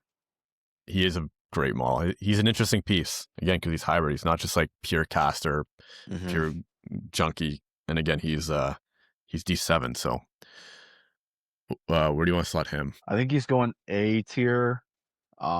He's got to go above Druzag. I don't think he's A. Why not? I don't think he's A because you're never like, I need this guy in the list, especially when you look at Host. Well, especially when you look at shadows, like shadows, you can take Barrow Whites and Nasdaq.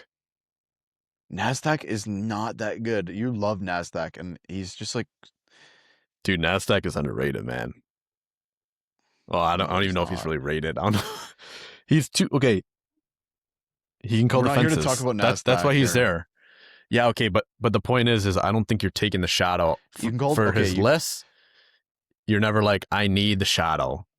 I need that guy. Like, I think he does his job, but you're But never when like, he's but that's not the point. The point is, what does the model do for the list? It doesn't matter if you take him or not, because what does he do? yeah.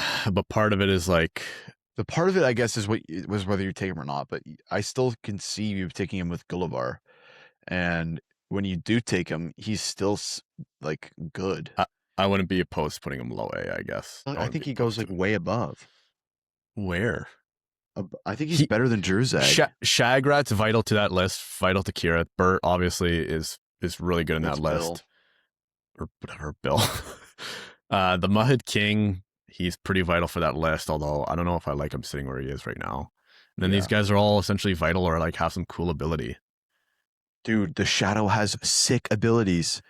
But the thing is you're not going to take him a lot of the time.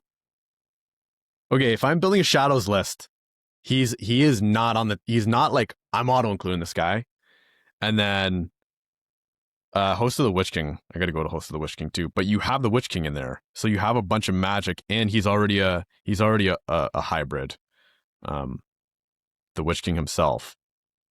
So if I go to Host of the Witch King, you also have options as Aldrak, you have the Dwimmerlake, you have the Tainted, you have Frecht. You know, you're always going to take Frecht. And then you have Nasdaq, and then you have Barrow Whites in that list. Nasdaq. No one cares about Nasdaq. We're not here to talk about him. The Shadow is 80 points. He's not.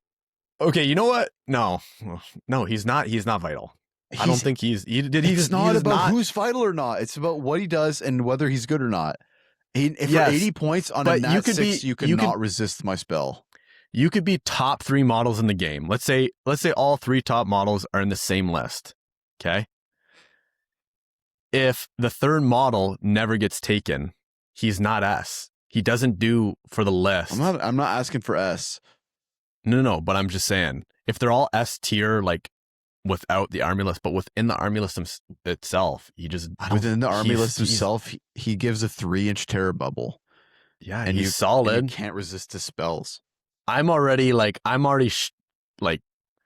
don't like him in A. I think he'd potentially be like a high B. I don't like him in A already. Okay, where would you put him? I'd probably put him like below Wolf. I'm okay with leaving him in A. No, put him there. I don't think he belongs there. You don't take him all the time. I know, but I don't think he. Whatever. I don't think he belongs there. Do you really like? Have you ever used a shadow? I've used a shadow. I know you have. And I've seen him used against me, and it's like, you know what? When it does, it's like when I'm neg 1 fate and I can't resist the spells. Yeah, that feels bad. It feels like he's really strong for 80 points. Like 80 points. What else could you get with this guy? He's a terror bubble. Nasdaq and 6 orcs with a shield. I don't care what Nasdaq is. Nasdaq is such a non-issue to me. He's not that good. Okay, until he steals Andril. Until he steals Andril. He has defense, but what happens when my troops just kill him, because they can just do that so easily. Anyways, like I'm not necessarily putting my. No, I don't know. We've talked way too much about the Shadow. We've talked way too much about him. Let's move on. You got to play. Apparently, you got to play him. I don't want to play Shadows of Anger. Oh. I don't want to have to play him to think he's good. Yeah. No. Fair enough. All right. Again, who did that one now? You or me? Hero of Valor in Lurtz's Scouts. You can equip him with a shield for free. Okay, I believe I can't remember if it's in the army bonus or what. We'll get to that. It's not in the army bonus. This guy's just making up rules. It's in its profile. So Lurtz, you can equip him with a shield for free. How many characters in the game can you do that? Not a whole lot. None. Other than Lurtz. That's not true. Thorin, I think in young Thorin gets the Oaken Shield for free, maybe. Maybe. I don't think so. Anyways, move 6, fight 6. shoot value 3+, strength 5, D6, attack 3, wound 3, Yeah, courage he 4+, does. intelligence 5+ for free. Yep, it's just equipped. Yeah, but it's not a shield. It's an oaken It's shield. a unique shield. Additionally, Yeah. Thorn elects to shield with the oaken shield and wins the combat. So he can still shield He with can it. equip that for free. It's already equipped as Young Thorn. What? It's just a special rule. Yeah, but then you don't equip it. Yeah, so he's just got it for free. It's still a shield. Well, that's like saying everybody has it. It's Whoever's equipped with the shield auto-equipped. gets it for free. It's No, auto 'cause you pay It's it. in the profile. Yeah, so it's auto equipped. It's in his war gear. Oh, it's in his warrior. Oh, okay. All right. I think stand so. corrected. Yeah, it's in his And war we're going gear. off on side tangents here. Okay. Might 3, will 3, fate 1. War gear, armor, hand weapon, Urkai bow. Important as an Urkai bow because it's strength 3, 18-inch range 18. Yeah. Special rules: sharpshooter, find the halflings, shield throw, and oblivious to pain. Heroic actions: he has challenge, march, strength, and strike. That sounds like a shield. So, find the halflings in scenarios that use the Maelstrom of Battle special rule. Find the halflings in scenarios that use the Maelstrom of Battle special rule. Alerts as warband does not roll to determine where they arrive. Instead, alerts may choose a result.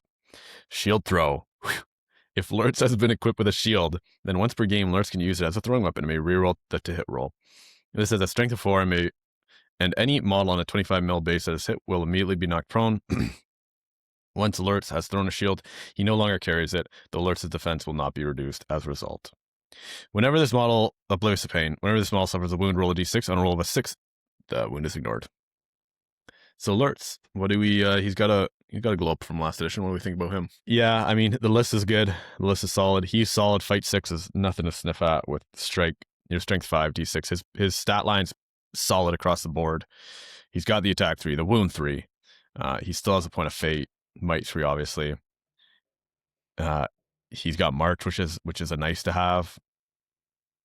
Maelstrom is really nice to have, and he's got this cheeky little shield throw thing, which can, mess somebody up for a turn, knock them prone.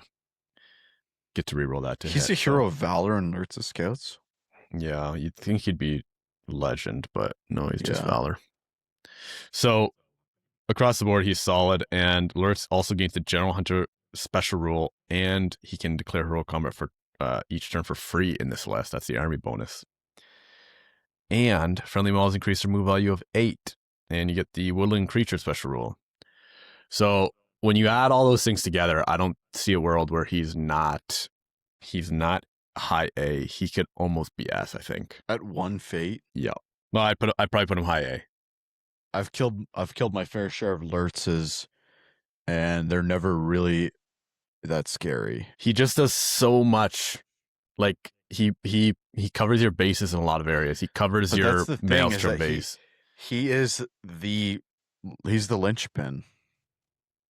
Yeah, but I don't think that necessarily makes him bad. I'm not saying it makes him bad. I'm just saying It puts a lot of weight on him, sure. yeah. I think high A. And again, he does a lot for the list. He covers a lot of the bases. And free hero combats, again, we gave Aldrak. If Aldrak is true. 20 points more than this guy, right? He's Yeah. got to go higher than Aldrak for sure. Who's that above Aldrak? And he doesn't even have to kill. I would put him in low S. He's D6 That's the one Golden fate. King. I think that's what. Yeah, but what's I think Aldrak? that's what preventing Aldrak's him. D6 1 fate. He's 20 points cheaper. He gets Yeah, free but Aldrak combats no is matter strength what. 5. Lurtz is strength 5. Is he? Oh. Yeah. I think he goes bottom S. I don't know if we see him as much because Uglif Scouts is a thing. And this is also one of those lists that you need obviously tons of models for, and I think has been like it really hasn't been shamed that much, but I don't know. He's cool, man. I think he's bottom best. I should try this list. I haven't played this list. Yeah, Are you those okay with scout that, or lists you want are him just- I don't care. And I he's think move fine 8. there. And he's move 8. He just gets so many bonuses. I think he's fine in Yeah. S. Yeah. Yeah, scout lists are good. He just doesn't seem like an S tier hero, but all the things just add up to make him S. Well, especially because in last edition he was fight 5, so fight 6 is like you don't really see him as fight 6. I don't know. I don't see him as fight 6. But I think I'm kind of skewed here. I think I'm kind of like, yeah, like evil heroes. I just don't see as good. yeah, Just innately. Yeah. So I'm it's like not the having a hard F7. time to like recognize their things. Recognize their Anyways, value. yeah. That's fair. What's up next? You got Delgi here. Delgamar. Delgamar. Okay. You gotta say it in a you gotta say like ahoy or something. Ahoy! Delgamar. Anyways, Delgamar, Game Master of Umbar. He's move 6, fight 5, Atlantis. strength 4, D5, 3 attacks, 2 wounds, courage 6, intelligence 6, 3 might, 1 will, 1 fate. He's got armor, hand weapon, throwing weapons, and a whip. Ruthless commander. He's got heroic strength. And let's see here. Ruthless Commander. Friendly Corsair warriors within 3 inches of Delgamar may choose to reroll a single d6 during a dual roll after any other rerolls from any other sources have been used. However, if a Corsair warrior makes this reroll and fails to win the dual roll, they immediately suffer a strength 2 hit. Only a single Corsair warrior can use this special rule in each combat. So they get like just whipped for losing the fight. Yeah, they're already getting striked at by bro, and then this guy's just behind them. It's kind of silly, really, when you actually think about it. It is kind of corny. It's like, is this guy really whipping the guys in comic? Give me a break. Yeah. Yeah. Oh man, I can't believe you didn't win that fight. Yeah, meanwhile Delgamar's already fighting in another combat. He like pauses to whip somebody else to like continue fighting. Yeah, just kind of a silly rule. He can be taken in Corsair fleets, Grand Army of the South, and Umbar. I don't know if do you take this guy? I really don't know. Like, I don't know anything about Corsairs. I don't play them at all. Delgamar, there's definitely a case to be made for him because he gets the extra warband slottage. That rule is good, although you have like bosuns and things give you banner effects. And he's 3 might, which the bosuns are only 1. So he is where a lot of your might battery would come from. So there's definitely a case to make for this guy. And he's 3 attack. Like your bosuns and your captains just aren't those things. They're not 3 attack. Again, the bosuns, they have the friendly Corsair models treat Corsair bosuns as a banner. So you have that. So his effect is like a little redundant, but it's still good. I don't know. He's solid. His profile is solid. He can be easy to kill because he's only the 2 and 1 fate, defense 5. So you want him. He's going to be just sitting behind your back line, whipping your dudes essentially until you got to get him into combat. Yeah. So I think you're taking him. I think he does his job. I think he goes low B. He's probably the lowest B. Yeah. And I mean, yeah, because there's a case to be made. You just don't take Delgamar and you just take where did this guy disappear to? He's at the top now. You just take bosuns and captains. Yeah. But he's still solid, I think. I agree. No, it doesn't. All right, there he is. I don't know. Maybe there's a Corsair player. Sorry. Spider Queen next. Yep. Cool model. So the Spider Queen, you like that model? Yeah. It's such a grungy looking model. I hate that model. I hate how it has like. I like it. I hate how it has like holes in its whatever thorax. Is that what it is? Abdomen. Anyways, what it triggers you? No, I don't have like a fear of it. Like I know there's like a fear of whatever. It's just weird. It's just dumb to me. I don't know. It doesn't make sense. It's like I don't know. I like it. I like the broodlings too. Yeah, the broodlings are bad. Okay, so the Spider Queen. You can obviously take the Spider Queen and the Spider Queen's brood, and you can also. It's gonna have to be cut in Fell Beings of Mirkwood. Yeah. So you can take the Spider Queen and the Spider Queen's brood and Fell Beings of Mirkwood. She comes in at 120 points. She is move 10, fight value 6, strength 6, D4, attack 2, wound 3, courage, intelligence 6 ups, might, will 3, fate 0, another fate 0 hero. Warrior, large venomous fangs. Note that they are venomous, so you get the rerolls. Well, in special rules it says venom. So Dom 3, monstrous charge, swift movement, terror, venom, and progeny. Heroic actions you have defense and strike. So for progeny, so venom you can reroll all failed wounds, and progeny at the beginning of her activation, the Spider Queen may spend any number of will points, which are 3, she has remaining to summon a Broodling. For each will point spent, place a single Broodling anywhere within 3 inches of the Spider Queen. Note that does not say wholly within, so you can put it at the edge of the 3, so you can extend it very far. Because I've got a funny story about this too. Broodlings placed in this manner can never be placed in base contact with enemy models, but may be placed within the control zones of enemy models. Broodlings may be activated on a turn in which they were summoned, though they may not activate as part of a heroic move or heroic march declared by a friendly model that turn, as they were not on the board when the heroic action was declared. Broodlings are never taken into account when working out if an army is broken or reduced to 25%. Then quickly just going over the Broodling stat line because it's kind of important. They're move 10, fight 2, strength 3, D3, attack 1, wound 1, incursion, intelligence 8+, and they have swift movement. And they're on 40 mils. They have poison attacks too. Mm-hmm. Okay, my funny story about this. I remember playing a practice game like early on in my MESBG games with Jer, and I was playing the Spider Queen. I don't know. Jer used to just give me lists and say play this, and I would just do it. So I was playing the Spider Queen. I can't remember what I was playing else. Anyways, I think you had like Saruman, and I had the Spider Queen, and you had like a row of orcs, and I like charged the Spider Queen up, and then I just dropped a Broodling in behind your line and charged Saruman, and you were like, what? And then we had to like, I remember rereading the rule, and that was like one of my first MESBG like experiences that I remember doing. I remember that too, because I was using this Spider Queen at the time. It just didn't really make sense to me that you could like just drop the thing in behind other things. Like it just didn't make sense in terms of like the feels like you need to, it almost feels like you should have to place it within base contact because she's she's essentially just like popping it out and like throwing it wherever you want it to be, which just kind of seems silly. But it means it's good. So you have thoughts on her? Not really. I mean, I think it's decent. Yeah, she's obviously important in the Spider Queen's brood, and then Fell Beings of Mirkwood, she's not as vital. Mm-hmm. So just kind of focusing more on the Spider Queen's brood. Other things within that list are protect the queen. So whenever the Spider Queen suffers a wound, before any fate rolls are made, she may roll a d6 on a 3+. She may choose a single friendly spider model within 1 inch to immediately suffer the wound instead. So really good for protecting her. And then the queen's and there's also pounce. So whenever a friendly spider warrior model charges an enemy, that's not for her. Cut that. The Queen's Cunning. If the Spider Queen declares a heroic move in the same turn as an enemy hero and subsequently loses the roll off to see which heroic move will go first, she may choose to cancel her heroic move and regain the might point spent to declare it. So these are they are good rules. So the way I ran her last edition was with the Witch King Spider Queen combo, which was just, I loved that list. That has to be in like top 3 favorite lists of all time. Just the compel and just the pounce out, and she would kill anything. But the thing with her is the D4.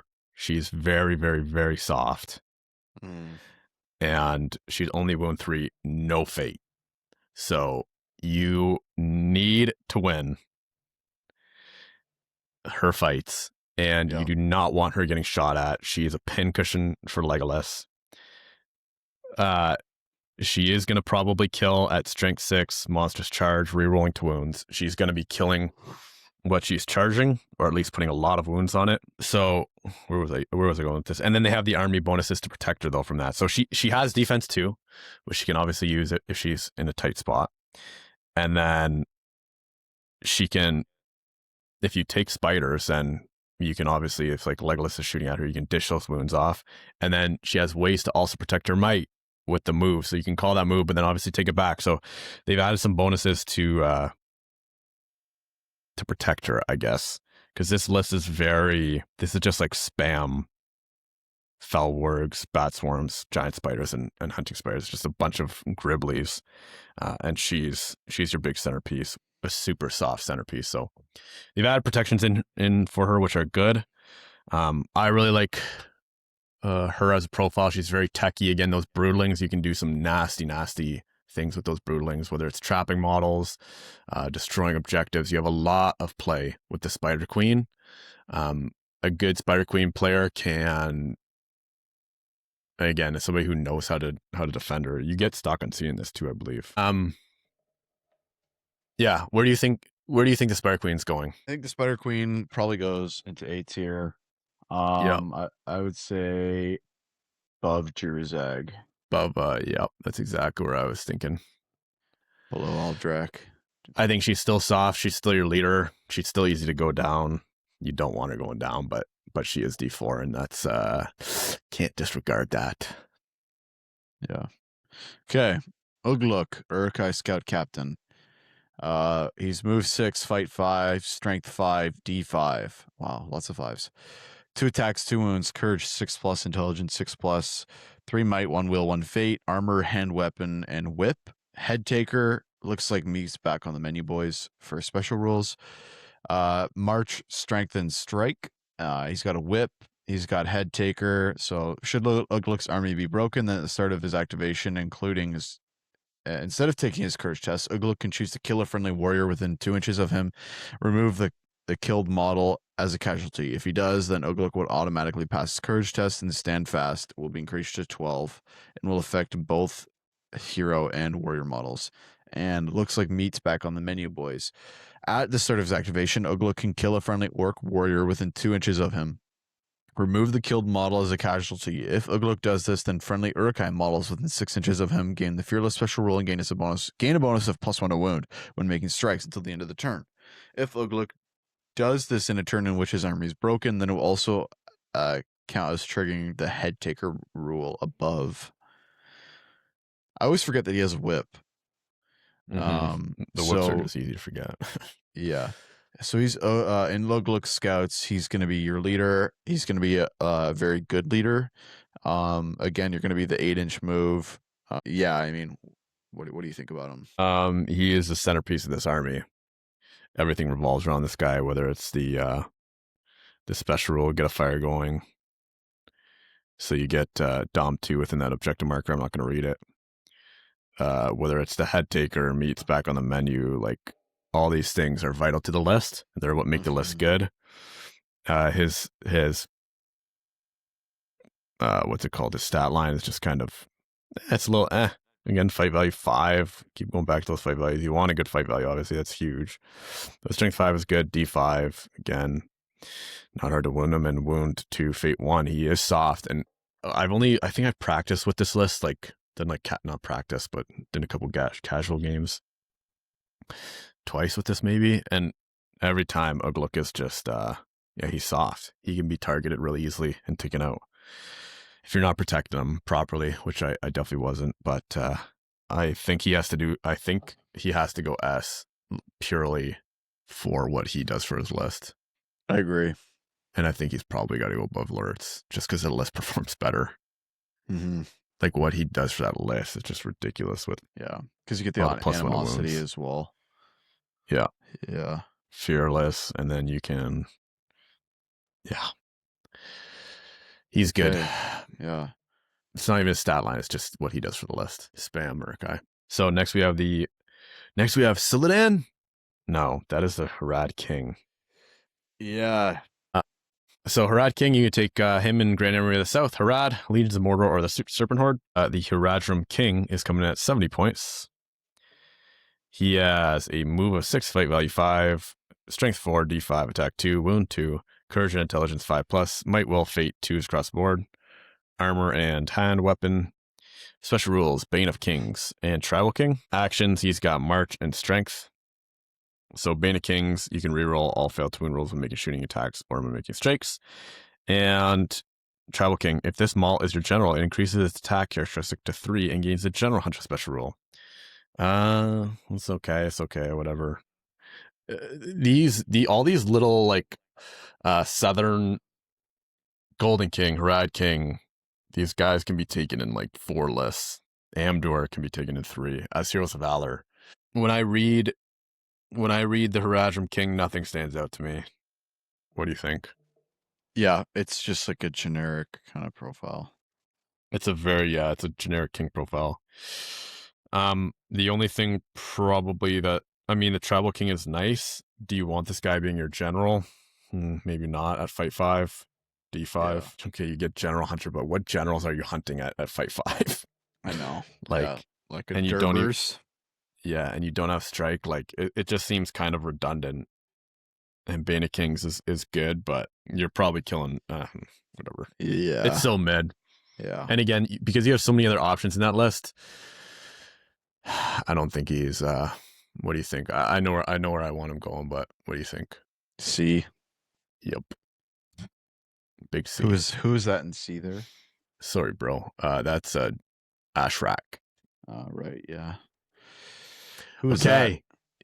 Musger. Oh no, Muzzy. more AOL. Morio, the last of it. Wow, I don't think I've ever seen that model before. No, I think because they discontinued him already. Right, it's already legacy. So Musger. Muzzy, Okay. yeah. All right. He is move 6, fight 4, strength 4, D5, 2 attacks, 2 wounds, courage 6, intelligence 6, 2 might, 4 will, 1 fate. He's got armor, hand weapon, and a spear, and his special rules power from death. He's got channeling and defense. He's an orc. So power from death. Whenever Musger slays an enemy model in combat, he immediately regains a will point spent earlier in the battle. Whoa, what did I just say? Rattle. Immediately regains a will point spent earlier in the battle. He's got drain courage, wither, and transfix. Three on drain courage, 3 on the wither, and 4+ on transfix. The first time ever reading this profile, it seems pretty decent. Like, other than the fight 4, like, you're gonna be tying a lot of things at fight 4, but you're strength 4. Which is better than the other 2. But power from death, like, man, what are you realistically going to be killing to be getting that? Like, you're risking putting your general in to tie fights with a lot of things, like dwarves, like Army of Erebor, like tie dual roll. Army of Erebor wins the fight. I've got 2 strikes. 1 is +1 to wound, and you're D5, so I need 4s. Yeah. So it's a 50-50 on whether I put a wound on you, and you're only 1 fate. He's yeah. But like wither He's on not killing a lot. Wither on a 3+ is pretty good. Yeah. Reduce her strength. Yeah. Like a Dane, like, or whatever. Any hero. It's brutal. Transfix on a 4-up with 50-50 is not bad either. And you have channel as well, so you can pop 2 channels. And realistically, sorry, go ahead. I'll just say, what are you probably doing with him? Probably casting 3 separate withers. Yeah. And then seeing what you want to do with the 4th. Yeah, and the thing is too, he's 70 points, but he's courage 6+ as your general. It's like that's dwarf fate terrible. Or dwarf courage. Yeah. So not too bad, but it could be better.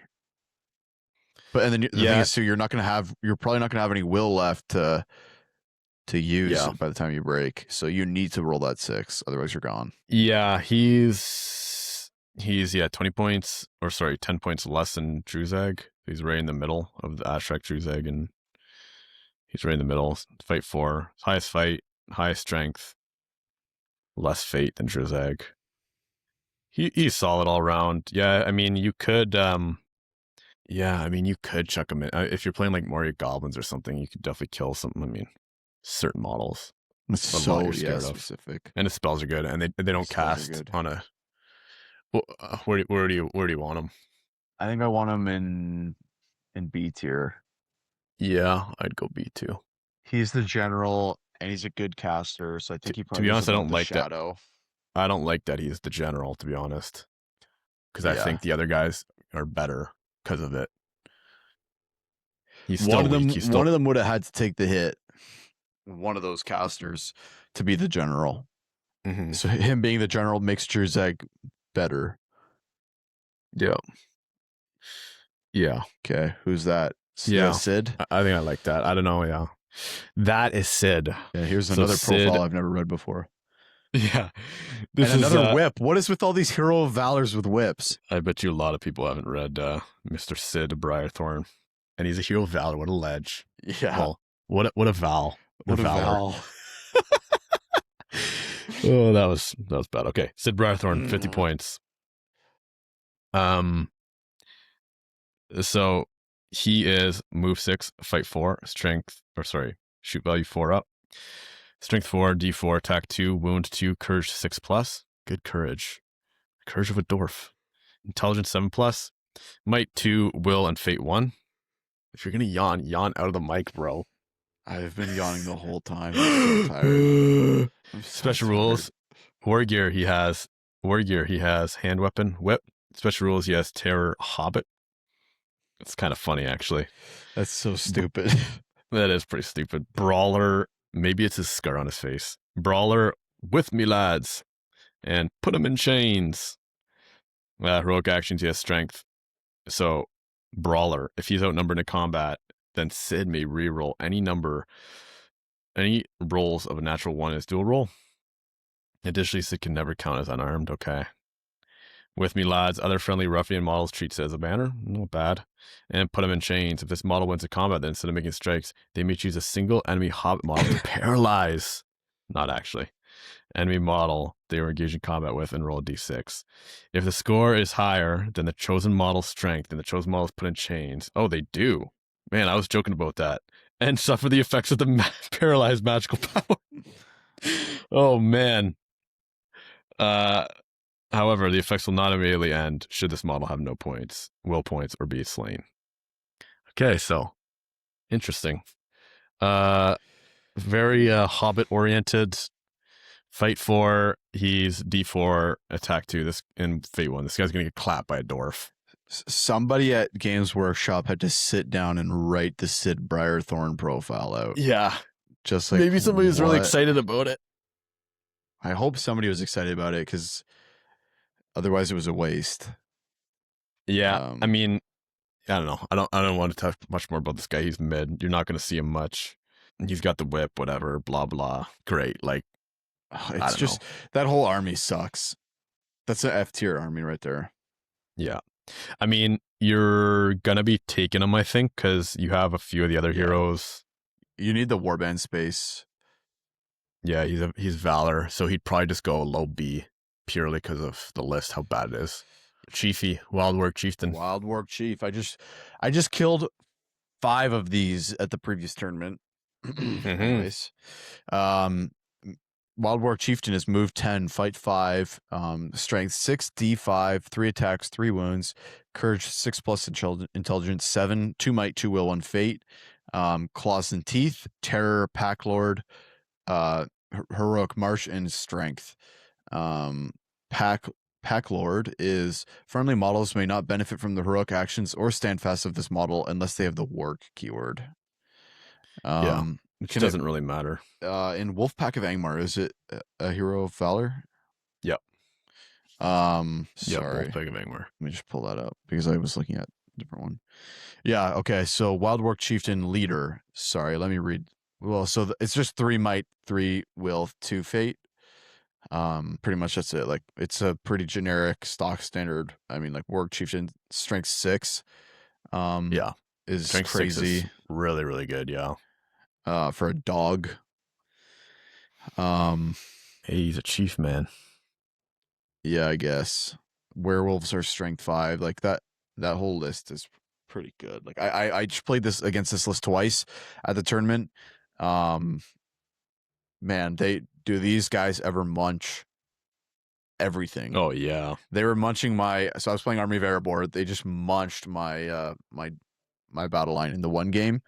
Melted. I lost I'm not even kidding, I lost 12 dwarves, I think, in the first turn of combat. Because that's nuts. He had 3 Wild Work Chieftains charged into my line and called heroic combats with each one, and won the combats, went off, each killed 2, so that's 6, and then combated into 2 more and killed 6 more. There's 12. It was brutal. I think it's a super good profile. I think it's A tier pretty easily. A tier. Yeah, he does a lot for the list, I guess. Oh, you think B? I didn't really have a thought on him. What kills me about him is he is only fight 5, and yeah, that's the one thing. No real actions or anything that are good. But like, you march with one of these guys and you're moving what, 15 inches? Yeah, it's crazy. So they have march in their actions. Yeah. Wild Work Chieftains. Yeah. I mean, it's good. I'm just saying because I mean, that happened to me, and I was surprised at how fast they moved up. I wouldn't be opposed to putting him in like here in I like think he goes Gorbag. like. Or sorry, I was gonna say below lower than Gorbag. that. Lower than Gorbag. Yeah, lower than. I think he's above the Mahood King though. Yeah, I think I he's could put him right in above the between. Mahood King, and then I think you should move that troll up above the Mahood King. Put the Mahood King at the bottom. Yeah, I think I'd agree with that. But the Muddy The King's camel is so good. good, but is Yeah. it better than Shagrat? No. Yeah. I know we said we're not going to talk about wraiths, but the Witch King is Valor. I think so. The Witch King of Angmar B is Valor and Barad-dûr, and I'm not 100% what other lists he's in Valor. To be honest, I'm not too concerned. I don't want to touch on this guy too much, but the point is, this guy, I'm going to read out a stat line quick.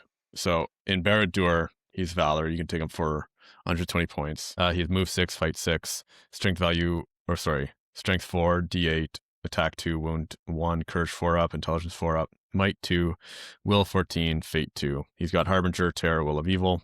He's got challenge, channeling, resolve, strength, and strike. He's got compel, transfix, strain courage, enchant blades, black dart, and still fear. Your staff is broken. I don't want to talk too much on him because you could talk about this guy for a whole episode, but he's a hybrid. You can do lots with him. He's solid essentially in most lists. You're going to take him again. If you're taking him in Barad-dûr, he definitely has some play. Although you're taking the Dark Lord Sauron, so maybe there's a case to not take him. I think he does his job. Do you have anything else to say about him? I think he'd probably slot. If it's Barad-dûr, again, I don't know how many. I'm not going to check how many other lists he's Valor in, but probably like above the Keeper. He's just such a good hybrid. And to be honest, take that with a big grain of salt because we didn't do our full research on him. He might have some other lists he could be a lot better in, but he's solid. He does his job. There's definitely cases for him when he's legend to be higher A or S. Mm-hmm. Who is that? Razgush. So that's a little 2-pack. Musgur and Razgush. These are the two guys you wouldn't see. Yeah, they were like in and out. They literally like made them and then were like, nope, see ya. Bye. Yeah. Okay. Razgush, war leader. I just read this profile because I was like, while we were talking about the Spider Queen, I read this profile ahead of time.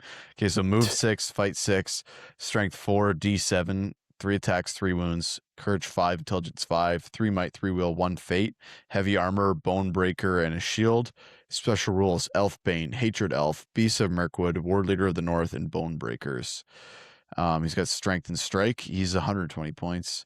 He's got Bone Breaker. This is unique hand weapon. Enemy models with an elven weapon engaged in combat with or supporting a model engaged in combat with Razgush do not receive the bonus of the roll off should the duel roll result in a drawn combat. Elfbane, so D3 wounds. Hatred Elf, Beasts of Mirkwood. Razgush may include bat swarms, Mirkwood giant spiders, Mirkwood hunting spiders, and Felborgs in his warband. Even if they are not listed in the army list, Razgush is included in. And War Leader of the North. The range of Razgush Standfast is 12 rather than 6. Yeah, he's a solid profile. Yeah, fight 67, 1 fate, strength 4. Yeah, it's good. I think kind of where you don't see him is just because you don't see that list being taken. Yeah. But he's got to be the leader in it, which is, again, essentially whenever you're a leader, it's kind of a bad thing. Leader wounds, but he's D7, fight 6. And he's not really afraid to go up against the orcs. Mm-hmm. He's got the Elfbane Hatred Elf. Like, this guy could chop an orc, and they don't get the bonus. An elf? Strike up against them, yeah. Not afraid to go up against elf. Orc like 3 times. Did I? Yeah, you're like, he's not afraid to go up into an orc. He's not afraid of an orc. He doesn't get the bonus. Yeah, he's definitely not afraid to attack an elf. Yeah, for sure. Especially in, I mean, we see a fair chunk of elves. So even like any elven weapons. So even like Aragorn, or Dragon Imp with their even a Amdur, like anybody with a elven weapon could come in handy. Again, the kicker is like he's your I mean, what do you have? The Spider Queen in that list. Yeah. So kind of a lot revolves around him man, yeah. So the War Leader too, in Felbing's Mirkwood, whilst engaging combat with an enemy elf model, Razgush gains a bonus of +1 to his fight value. Oh wow. So, you're going Wow. into an Elrond. That's really good, eh? Wow, that is good. Really, really But good. it's so niche against every other army. And it's still like when you think about the Elven list, you think about Riv. So you have Fight 7, Elrond. Then you could have Glorf, who's Fight 8. You could have Gilglad, who's Fight 9. I mean, you do have captains and like Aristor, which is, and again, it is specific to elves. Like you would hope you're playing him in elf meta. So how good is it really? We got to try this list out. Yeah, but so much is like, okay, then I just play dwarves against you, right? Or like if I do, it's like, okay, everything that's good is just, yeah. see ya. But he's still a solid, like even if you don't get those bonuses, he's still a solid profile. Yeah, he's still like he's one of the best orc leaders in the game. Yeah, oh for sure. War Leader of the North, pretty sick. Oh, it's too bad they discontinued these guys. These are some cool models, yeah. Yeah. What? Where do you want to put them? I don't know, like above, like I think he goes above the Spider Queen. Really? That high in A? I think he's pretty good. Where do you think? Oh man, I think that the kicker is that he's your leader. I know, but even then, he's still 3 attacks, 3 wounds, D7, fight 6 against any other army, and you're just like a massive horde of beasts. He doesn't have any like +1 of wounds though, other than elves though. That's the thing. You're just kind of like I don't know, but like Aragorn doesn't have any +1 to wounds. Yeah, but he can +1 wound if he chooses to. He has the option at least. I think I would be comfortable putting him. I hate seeing Frecken Wolf down there. It like doesn't make sense to me, but I would put him. I wouldn't be opposed to putting him there. I think the Spider Queen's better. She's more versatile. Sure. He's less versatile. Yeah, he's as orc leaders come, he's probably as good as it gets. Yeah. Yeah, like, I don't really, just regardless of special rules, like base stats, he's a good leader. Yeah, he's strength 4 troops, still got a roll 6 on him. So okay, Khandish King. Don't see any of these guys anymore, really. Yeah. So they're you can take them in variags of Khand. I'm gonna check my notes here. That you can also take them in Grand Army of the South. So they're coming at 100 points. You better be putting them on a chariot because that's kind of their whole shtick. You don't. So the one is going to be your leader. So this is a generic, I guess. Technically, because we should be technically doing unique heroes, but anyways, we'll do this guy anyways. So you have to take him as a leader. Let's rate him as a leader. So let's say you're taking him as a leader. You're gonna put the chariot on him for 35 points. Go look at the chariot, all that shenanigans if you want to learn about the chariots. You get impact hits. You move a little differently. 2 strength 4 impact hits. You move differently. You have it's just there's a lot going on with the chariots. So 100 points, 35 for the chariot. So 135. Your move 6 with the Khandish King himself. Fight 5. Shoot value 4 up. Strength 4, D6, attack 3, wound 2, courage and intelligence 5 up. Not bad at all. Might 3, will 2, fate 1. You have heavy armor, hand and a half weapon, and a bow, which is nice. Special rules, commanding presence. Heroic actions, you have march, resolve, and strike. Commanding presence, friendly Khand models treat a Khandish King as a banner within a range of 6. So you're essentially rolling 4 dice no matter what with Khandish King. Solid. It's too bad. It's such a cool model. It's cool that Games Workshop has done stuff for Khand. This kind of faction you don't really see anything of in the movies. But it's just so, you don't see it at all. But again, it's legacy. The models are expensive. Getting them secondhand is expensive. So also in Varigs of Khand, the High King of Khand, the Khandish King as your general gains an additional might point. Additionally, so long as he is alive and on the battlefield, your general counts as a banner for the purpose of victory points. Also very good. And Not a whole lot more to say about him. You're essentially just going to be taking the Conjure King, running him into things, avoiding the big stuff because you only fight 5. You can strike, but I don't know. They're hard to maneuver. Chariots are hard to maneuver. They can be hard to maneuver. This is again another army list that I would love to try. Yeah. You'd love to try it, but you almost need to get. I was just gonna say you almost need to get the chariot, like the 60 mils, or just use something as a 60 mil and just all like proxy it as a chariot and say, hey, this is a chariot, because you do not want to go buy this stuff. Or like 3D print and be like, this is garbage. Yeah, like you don't like it because it's a very niche army. I think I do love a good chariot, so I think I would enjoy it. I love a good Radagast on sleigh. Yeah. The thing is, you like an Aragorn would just chop this. Yeah, Aragorn would just chop most things. You just have to hope. Yeah. Yeah, but there's so much high fight. Like, this guy wants to be using his might for move offs or marches because you can still get the hits on the march. Yeah. So you don't want to be using your might for strikes or anything like that. But anyways, they're pretty niche. Where do you want to slot them? I think they're pretty cool. I think he probably does his job. Banner and stuff too. I think he's going like below Suladan. Oh, he can't be above the Witch King. I put him like here. They do a lot for the list. I think this is a little. Their banner. Yeah, well, we're gonna have to go. We're gonna have to go back over it again. Dirters above the Witch King. The Witch King is just, I don't know, because we'll get back there in a second. Let's do Amdur here. Amdur in the Easterlings. Amdur is 135 points, and you can get him on an armored horse. You better put him on an armored horse. Move 6, fight 7, shoot, value 4, doesn't matter, sorry, shouldn't have said it. Strength 4, D6, 3 attacks, 3 wounds, courage 5, intelligence 5, good stats.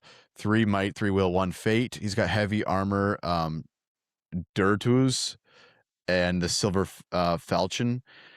General Hunter, unyielding combat stance, phalanx, gleaming horde, herald of victory, and the Lord of Blades. This guy's got all the rules here.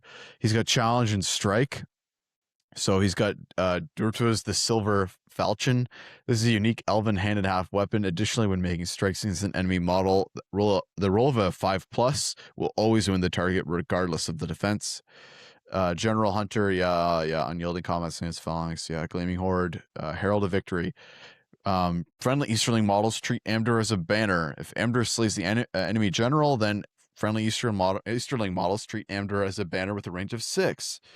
Whenever an enemy hero model engaged in combat with Amdur declares a heroic strike, Amdur may declare heroic strike for free. If Amdur has already declared heroic action during the fight phase, then he may change his declared heroic action to a strike, though any might points spent will be lost. I feel like we talked about Amdur, in the Hero of Legend, or where? No, this in your favorites. In my top 10. He's good. He's really good. He's really good. Just too bad you don't see Easterlings as much as like the host of the Dragon Emperor. I really just want to play the pure Easterling list. Yeah. I got all my freshly painted Easterlings. Yeah. No, he's solid though. He's got all the little bonuses, the banner, the strikes. I think he's got to go S. Yeah, I was going to say S tier. He's going to kill things. He's going to kill heroes. He doesn't do as much for his list, I think, either of these two, so I'm okay with putting him at the lowest point. I mean, he does do a lot for his... I don't know, man. He does do a lot for his list, though, with the banner and all that. Mm-hmm. I wouldn't be opposed to putting him there. Sure. Why not? He's good. I mean, I think an Amdur kills both Lurtz and Ugluk pretty easily. Yeah. And again, I think that list just as a whole isn't great. Those two guys have great lists with Arbuoses and stuff. Rutabi. Okay. So Rutabi, you can take her in Host of the Dragon Amp, General of the Dragon Legion, 120 points. She is move 6, and if you didn't know, she is a she. Yeah, I didn't know. Move 6, fight 6, strength 4, D7, attack 3, wound 3, courage 5 up, intelligence 4 up, might 3, will and fate 2. She has heavy armor, shield and hand weapon.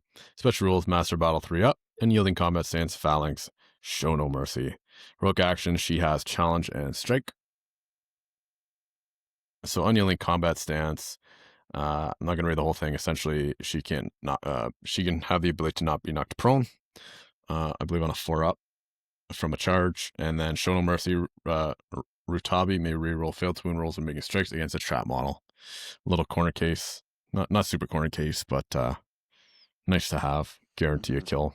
Rutabi's solid, just a stock standard solid profile. A few good rules. Master Battle 3-up is so good. It's very good.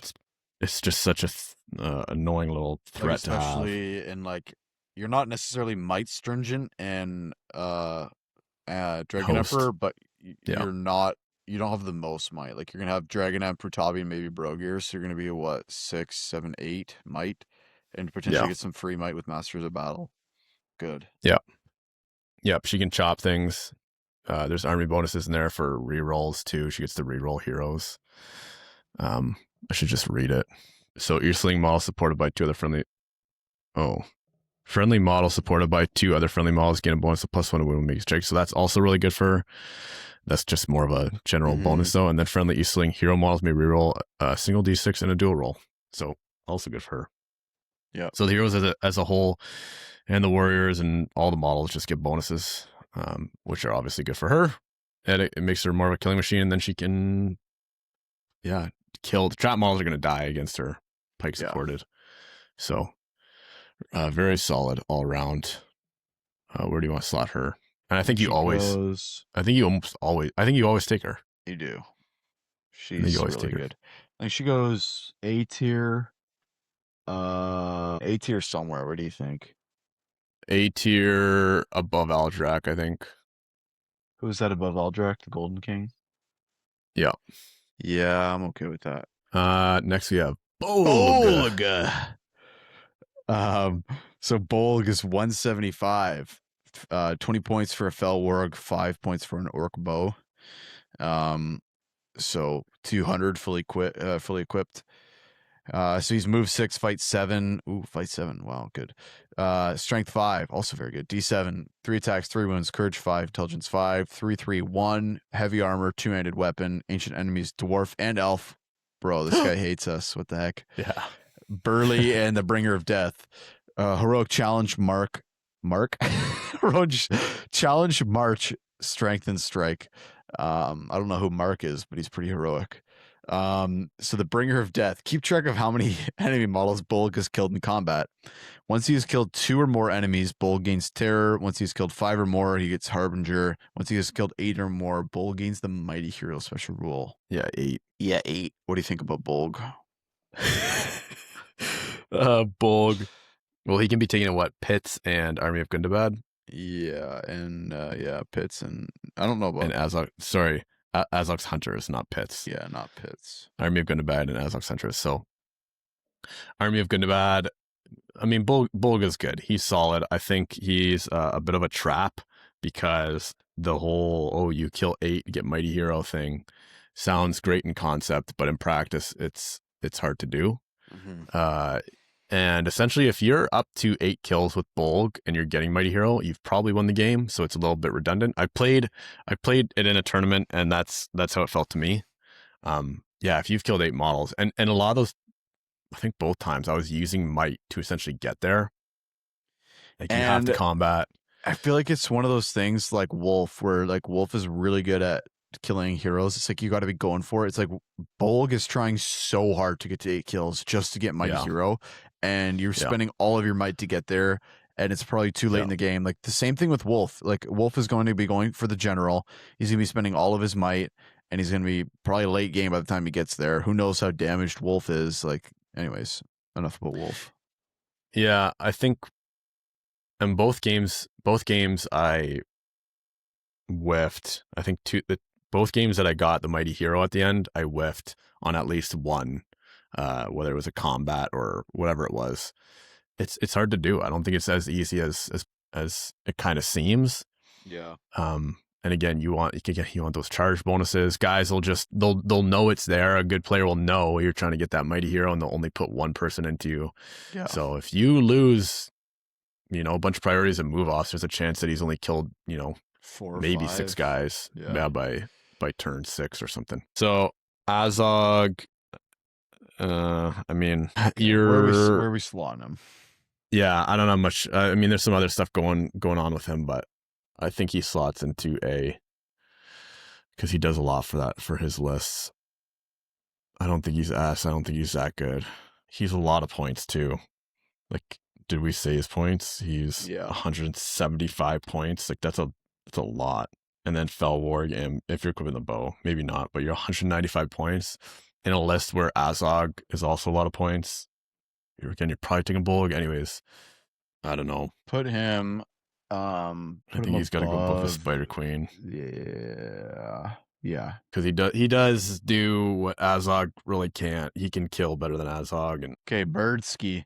Is this? Oh, you got the old birder there. Okay. Move 6, fight 7, strength 7, D7. Oh, shoe value 4 because he can throw stones. Strength 7, D7, 3 attacks, 3 wounds, courage 6, intelligence 5, 3, 3, 1. He's got a hand weapon, dominant 4, general hunter, terror, throw stones. Lead by example, brutish cunning. Heroic challenge, strength and strike. Lead by example. If Birder slays an enemy hero or monster in combat, then for the rest of the game, other friendly orc or troll models treat Birder as a banner. If Birder is slain 3 or more hero or monster models, then for the rest of the game, friendly orc and troll models treat Birder as a banner with a range of 6. And Brutish Cunning. This model may reroll a single d6 in a dual roll when fighting solely against infantry models, but not monsters. Birder, we've been seeing lots of him in the OSBGL recently. Birder's Horde is a very good list. Birder, yeah, very good leader. With the ambush, the whole ambush shenanigans. And then there's also he gets fearless in the army bonus if he kills a hero for the rest of the game. So then your general is fearless, so he's gonna stick around. Definitely not possible to kill him because he's only one fate. I've killed him I've killed him. many a times. I think maybe Birder's Horde as a whole is like, I don't know, people chat about it a lot. I don't think it's necessarily overrated. Might be overhyped. It is solid. It is, maybe it's like, yeah, maybe a little overhyped, but it is good. Birder's solid. I'd be putting him in A. Yeah. Probably above Aruda B. Yeah, for sure. Yeah. I agree. You know, he's still a monster. He can still rend. He can still hurl. You So the Mordor Troll Chieftain, Hero Valor, Blackgate, 150 points. Move 6, fight 8, shoot value 4 up because you can throw stones. Strength 7, D8, attack 3, wound 4, courage and intelligence 6 up. Not terrible. Might 3, will and fate 2. Heavy armor, hand weapon, or war gear. And special rules, you got Dom 4, terror, throw stones, range 12, strength 8. Fearless. Heroic actions, you have strength and strike. And yeah, he is he's a solid troll. He's really annoying because he can whiff all the time. I've done it a million times. I've whiffed with this guy and I'm so mad. Yeah. Watch our battle rep. Yeah, I mean the battle rep is not played competitively, but he's so easy to whiff with. With everything casual, competitive, you name it. He is fight 8, which is super nice. He is wound 4, which is super nice. It's hard to kill this guy, but honestly, I find him very underwhelming generally. Shoot value 4 up is nothing to sniff at with, a range 12, strength 8 stone, but I think he does his job. I don't know if you have anything else to say about this guy. It would also be cool to potentially see him with 4 attacks, like a good and a bad troll. No, he's 3 attacks. He's wound 4. I'd be putting him and Fearless is really good for that army too, staying around with all the orcs. I put him below there, Tom. I wouldn't be opposed to that. Also, where's the third? Where's the third one of those? Not Valor, the troll. It's Fortitude. Yeah. I've triple checked that. Yeah. You don't need to check it. I've triple checked it. Really? So you want to do the mouth?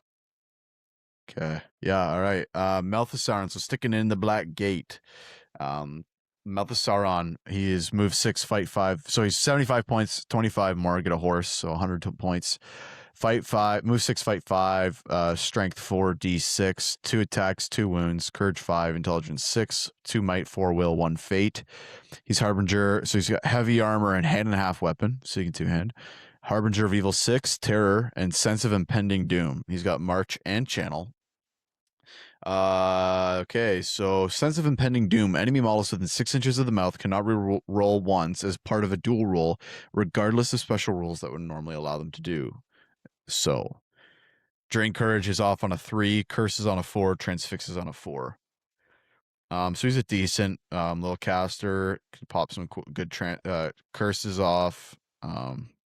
Transfixing as well. Transfix going with the Chieftain. Could cook up some pretty dirty combos. Harbinger is also pretty good with the Terror. Himself causing terror and the Chieftain causing terror. Not much else to say. I think he does his job. Yeah, you mentioned you can put him on 25. Yeah, he's again one of those hybrid guys. He can chop some troops, he can cast some spells, but he's not doing anything crazy. I think he's just like, and you have to take him in the Black Gate. You don't have a choice, which is actually kind of annoying. This guy, hold on, we got 5 more minutes. Okay, I think he slots in a B somewhere right in the middle, probably. I wouldn't be opposed to him slotting. He's definitely not better than Solidity and the Witch. He's probably going pretty low. Maybe lower than the Keeper. Above the Keeper? Yeah, maybe above the Keeper. That's fair. Yeah, he's got more utility. Yeah. I think he's got the magic and and quickly on the Witch King. So the Witch King you can take in Barad-dûr and Race on Wings as Hero of Valor. So that being said, I still think he's fine there. Because Barad-dûr you're taking Sauron. He's already a huge point sink, and then Race on Wings. Yeah. We did see Sauron Witch King. Yeah, recently. That was interesting. Yeah, Jacob brought it to shout out to Jacob. The tournament just last weekend. It's a tough that'd be a really interesting list to play. I think he did it. I think he did okay with it. He faced another Sauron too, so Thryden. All right, who's that? Another legacy model. What a shame. Man, there's so many. So Thryden, he is Hero of Valor in Army of White Hand, and I think is it Thryden or is it Tírdan? It's definitely not Tírdan. So he's also Hero of Valor in Dunland. So Thryden, Wolfsbane. That's why he's got a wolf on his head, because he killed it, because he's the bane of the wolves. He can take a horse for 20 points. He's 90 points. He is move 6, fight 5, strength 5, d5, attack 2, wound 2, courage and intelligence 6+, might 3, will 2, fate 2. War gear, you have a hand weapon, armor, 2-handed weapon. Special rules, you have leader, Dunlanding Huskarls, Mighty Blow, and Lord of Dunland. He's got strength and strike.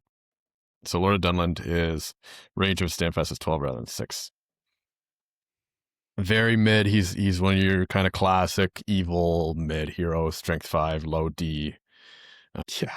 And like the Huskarl is fight 3, and you get a bonus of +1 fight when you're within 3 inches of Dunlanding hero. So you're like tying most things.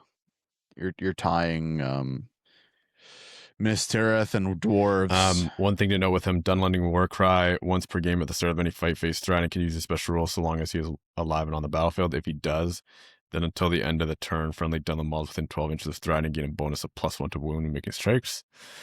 So that's good for Thryden. I want to keep him alive for that.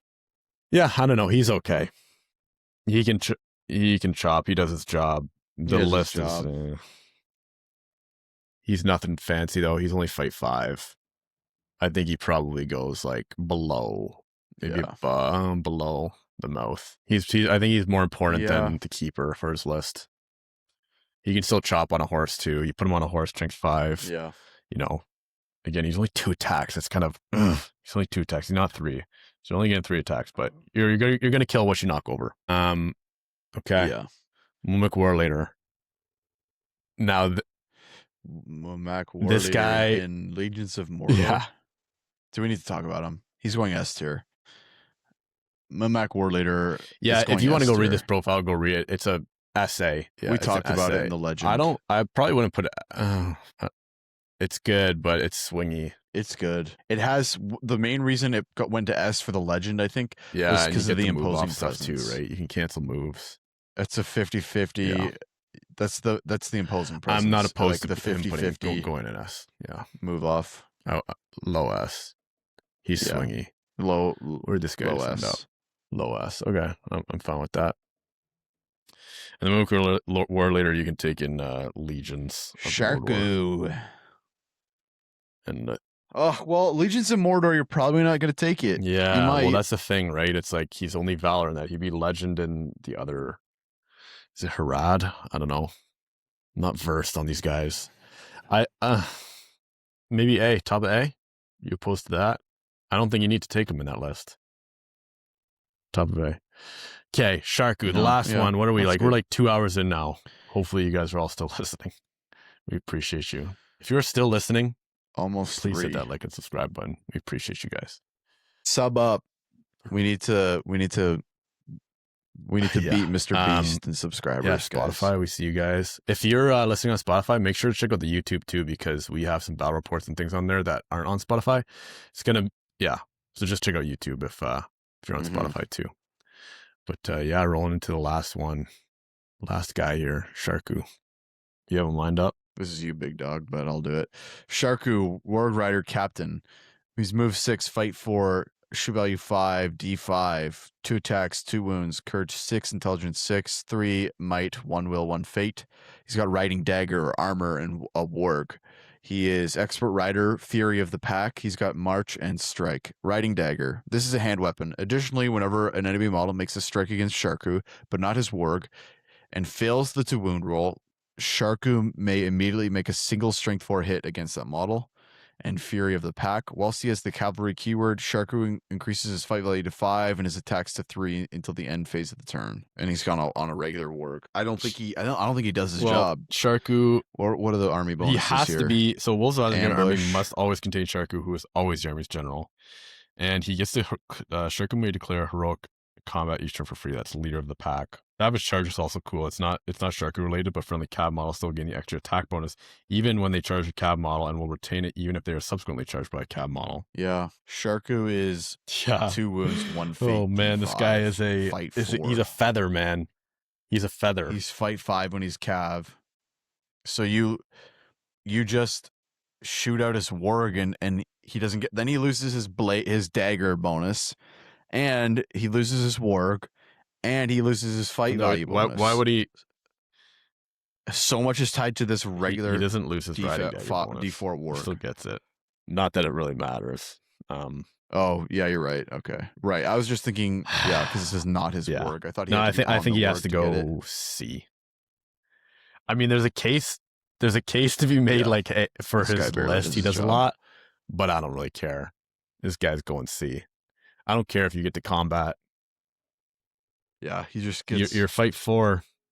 Yeah, any Sharku. He's just gonna get one shot by out there 6 Minas Tirith warriors. Yeah, he has to charge to get that fight 5. Yeah, let's go through all of it here to recap for the listener. So S tier, we have the Dragon, then we have Amdur, Ugluk, and Lurtz. Only 4 in that S tier, which I'm kind of surprised about. A tier, we have the War Leader, Golden King, maybe a case from the BS, but I'm okay with him sitting there. Birder, Rutabi, Aldrak, Bolg, the Spider Queen, Razgush, Druzag, Gorbag, Wild Warg Chieftain, Bill, Shagrat, and the Mahud King. B tier, we have Freka, Wolf, Musger, Shadow Rodar, Konish King, Tom, Chieftain, Troll Chieftain, Durders or Durbers, Silidan, the Witch King, Mouth of Sauron, Thryden, Keeper of the Dungeons, Delgamar, and Sid Briarthorn. You know what? If Sid Briarthorn somehow ended up be, I don't know, Sharku's getting done dirty here, but he's just getting spite right at the end. He's just how the heck is Sid in stuff for his list. Okay, get that guy in C tier. He's and it's all Hobbit related. Swap Sharku and Sid. Sharku's good for. That's what I mean. Put Sharku. Yeah, that's fair. In B. That's fair. Okay, so we're sliding Sharku into B. He does stuff for his list. He does his job. He's just getting spite there at the end for no reason. C, I just hate Sid. Yeah, what a stupid name. C, we have Ashrak, and then we have the Haradrim King, Sid Briarthorn sitting in C, and F, we have Gothmog. Only one F tier Valor, meaning you're going to get value out of your Valor heroes, and lots in A and B. Pretty much. Yeah, I think that's it for the episode. Again, hit that like and subscribe. I don't think there's anything else to catch up on here. Check out our tournament pack. Yeah, if you up want to on come it. to the March 28th It's tournament, coming up this at the end of month. the month, we're going to be hosting it. Yeah, go check it out. And other than that, It's got a sick rule. Anyways. all right. Peace. Peace.